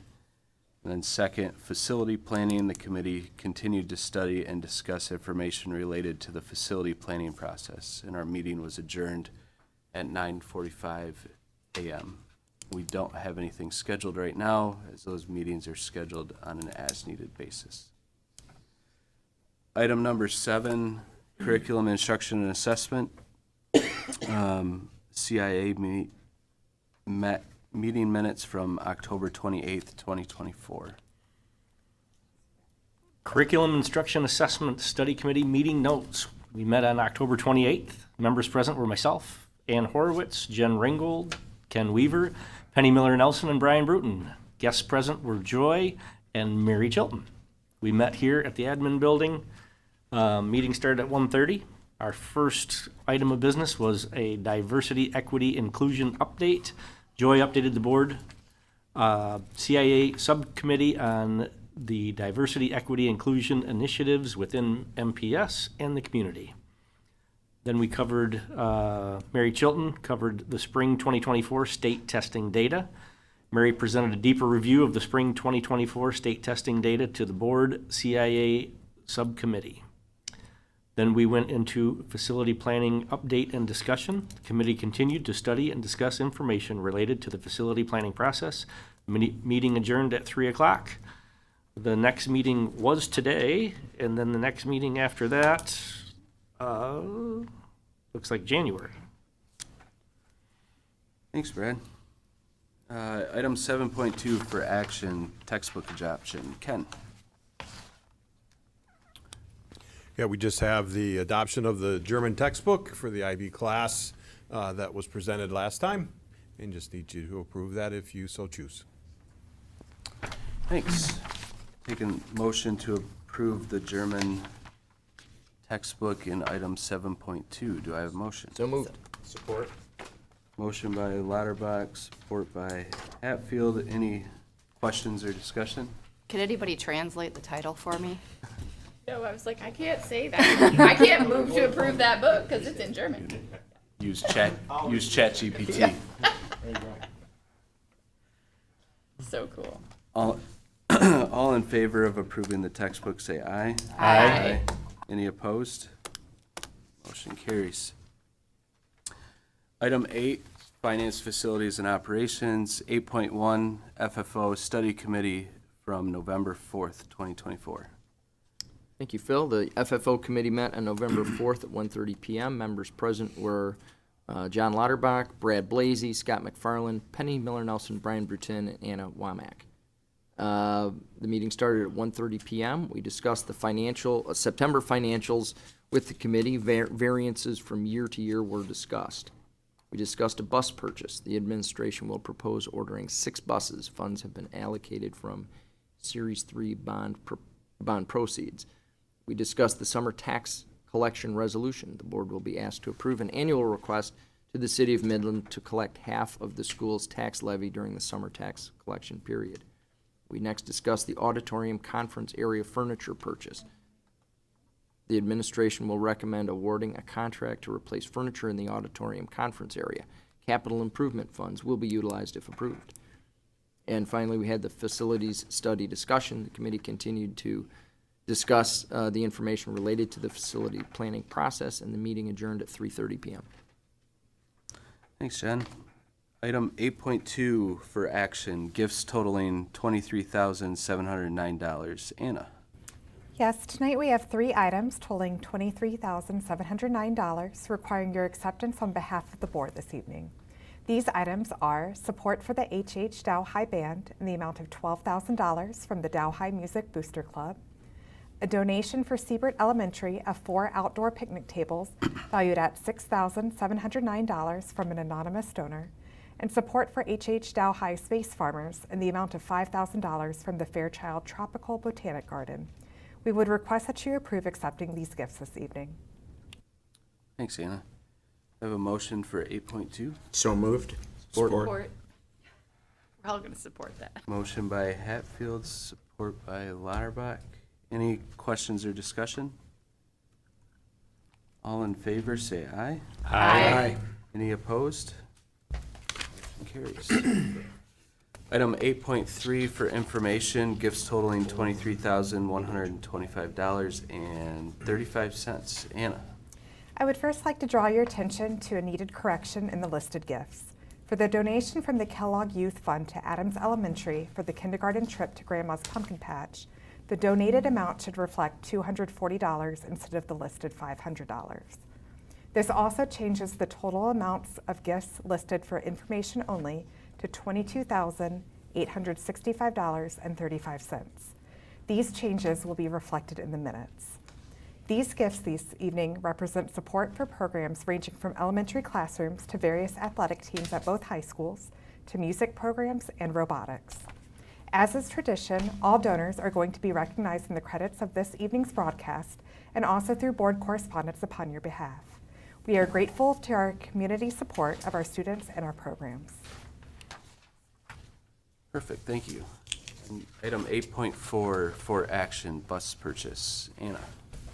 Administration recommends ordering 3 77-passenger buses and 3 77-passenger buses with storage bins for a total of 6 new buses from Midwest Transit of Eaton Rapids, Michigan, for a total price of $898,782. I would like to highlight that Midwest Transit was not the lowest bidder in the bid tabulation provided for you. However, they were the lowest bidder that offered the same make of buses currently in the district's fleet, which will allow us to maintain a streamlined approach to bus maintenance. The purchase will be paid for out of Series 3 bond funds. Thank you. Do I have a motion for 8.4? I'll move to approve item 8.4.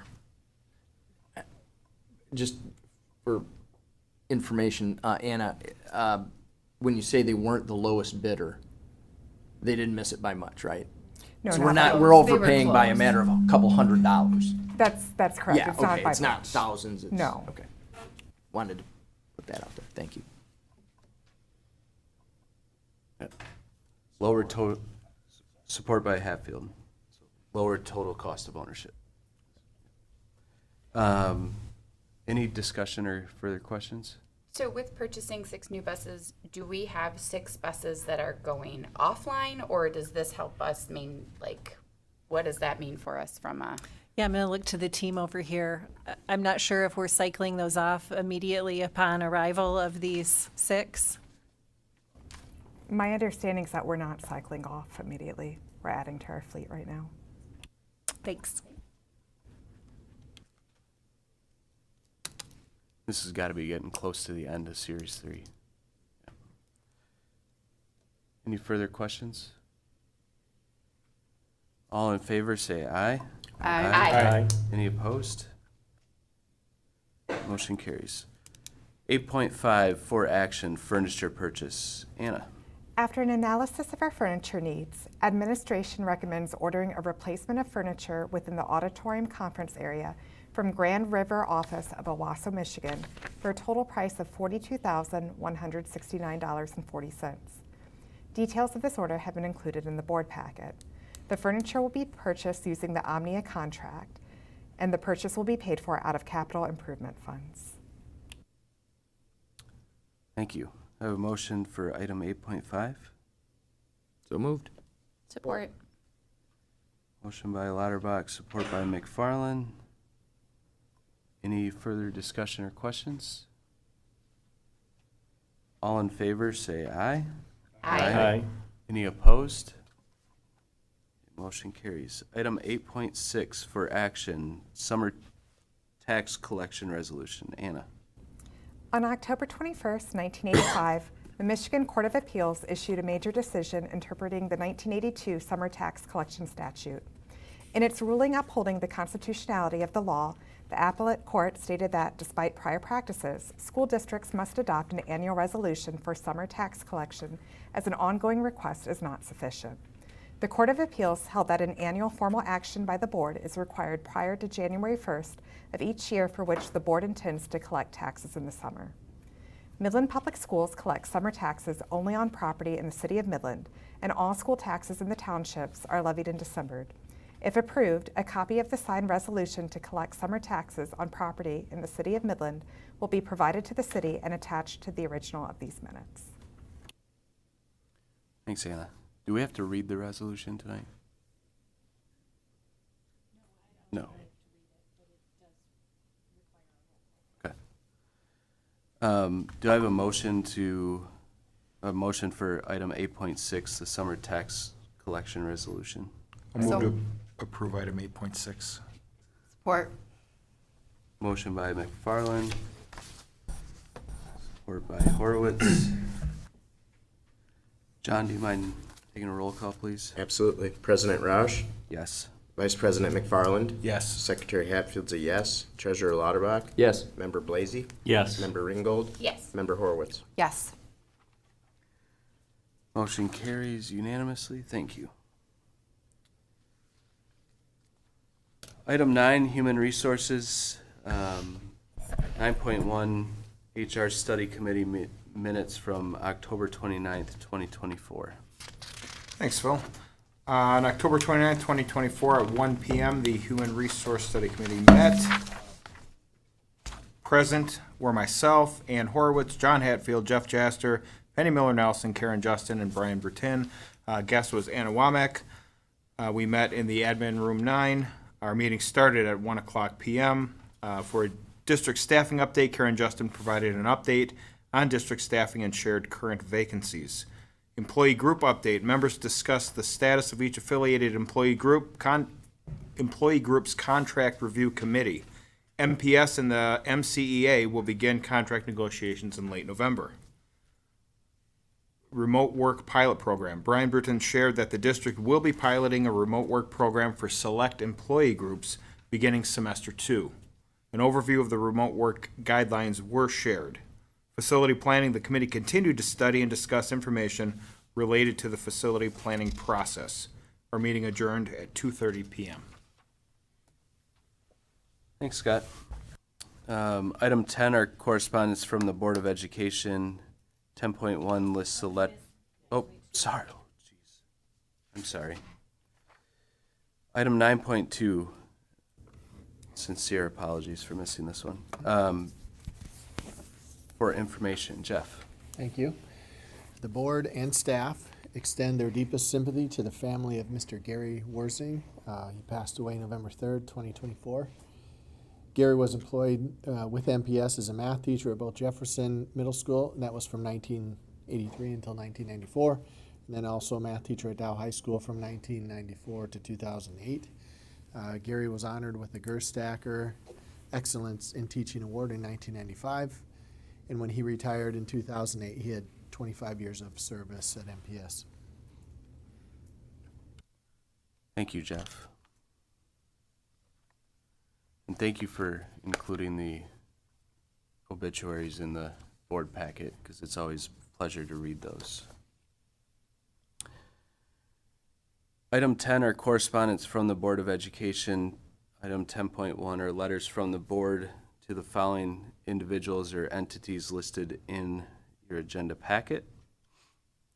Item 11 are scheduled activities for information.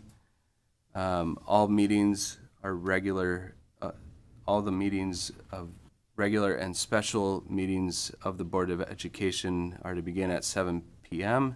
as listed in your agenda packet, unless with exception. I do note have proposed changing the dates on January and February to not catch the holidays when we're not in school, and to catch the immediately following Tuesday, so January 21st and February 18th instead of the Monday holidays. Same thing that we did last year. Item 12, study session discussion. One of the things that we have to do today, and this is from a ballot that Sarah sent out, item 12.1, the Board of Education Officer Nominating Committee is always comprised of the current board president and then 2 other board trustees selected by that nominating ballot. And those will be consist of Jennifer Ringgold and John Lauterbach, in addition to myself. Are there any points of clarification from any of the board members? Seeing none, I'll turn it over to Penny. Great. In the spirit of time, I'll just offer, we're approaching the Thanksgiving holiday. I like to express gratitude any time of year, but this is a particularly important time. So to just take a moment, again, to thank all of you for your commitment to serving on the board, particularly during these really important times when there are big decisions for our school community. To the team over here, can't say enough great things about them, and express my appreciation for how hard they're working to do the right things as well.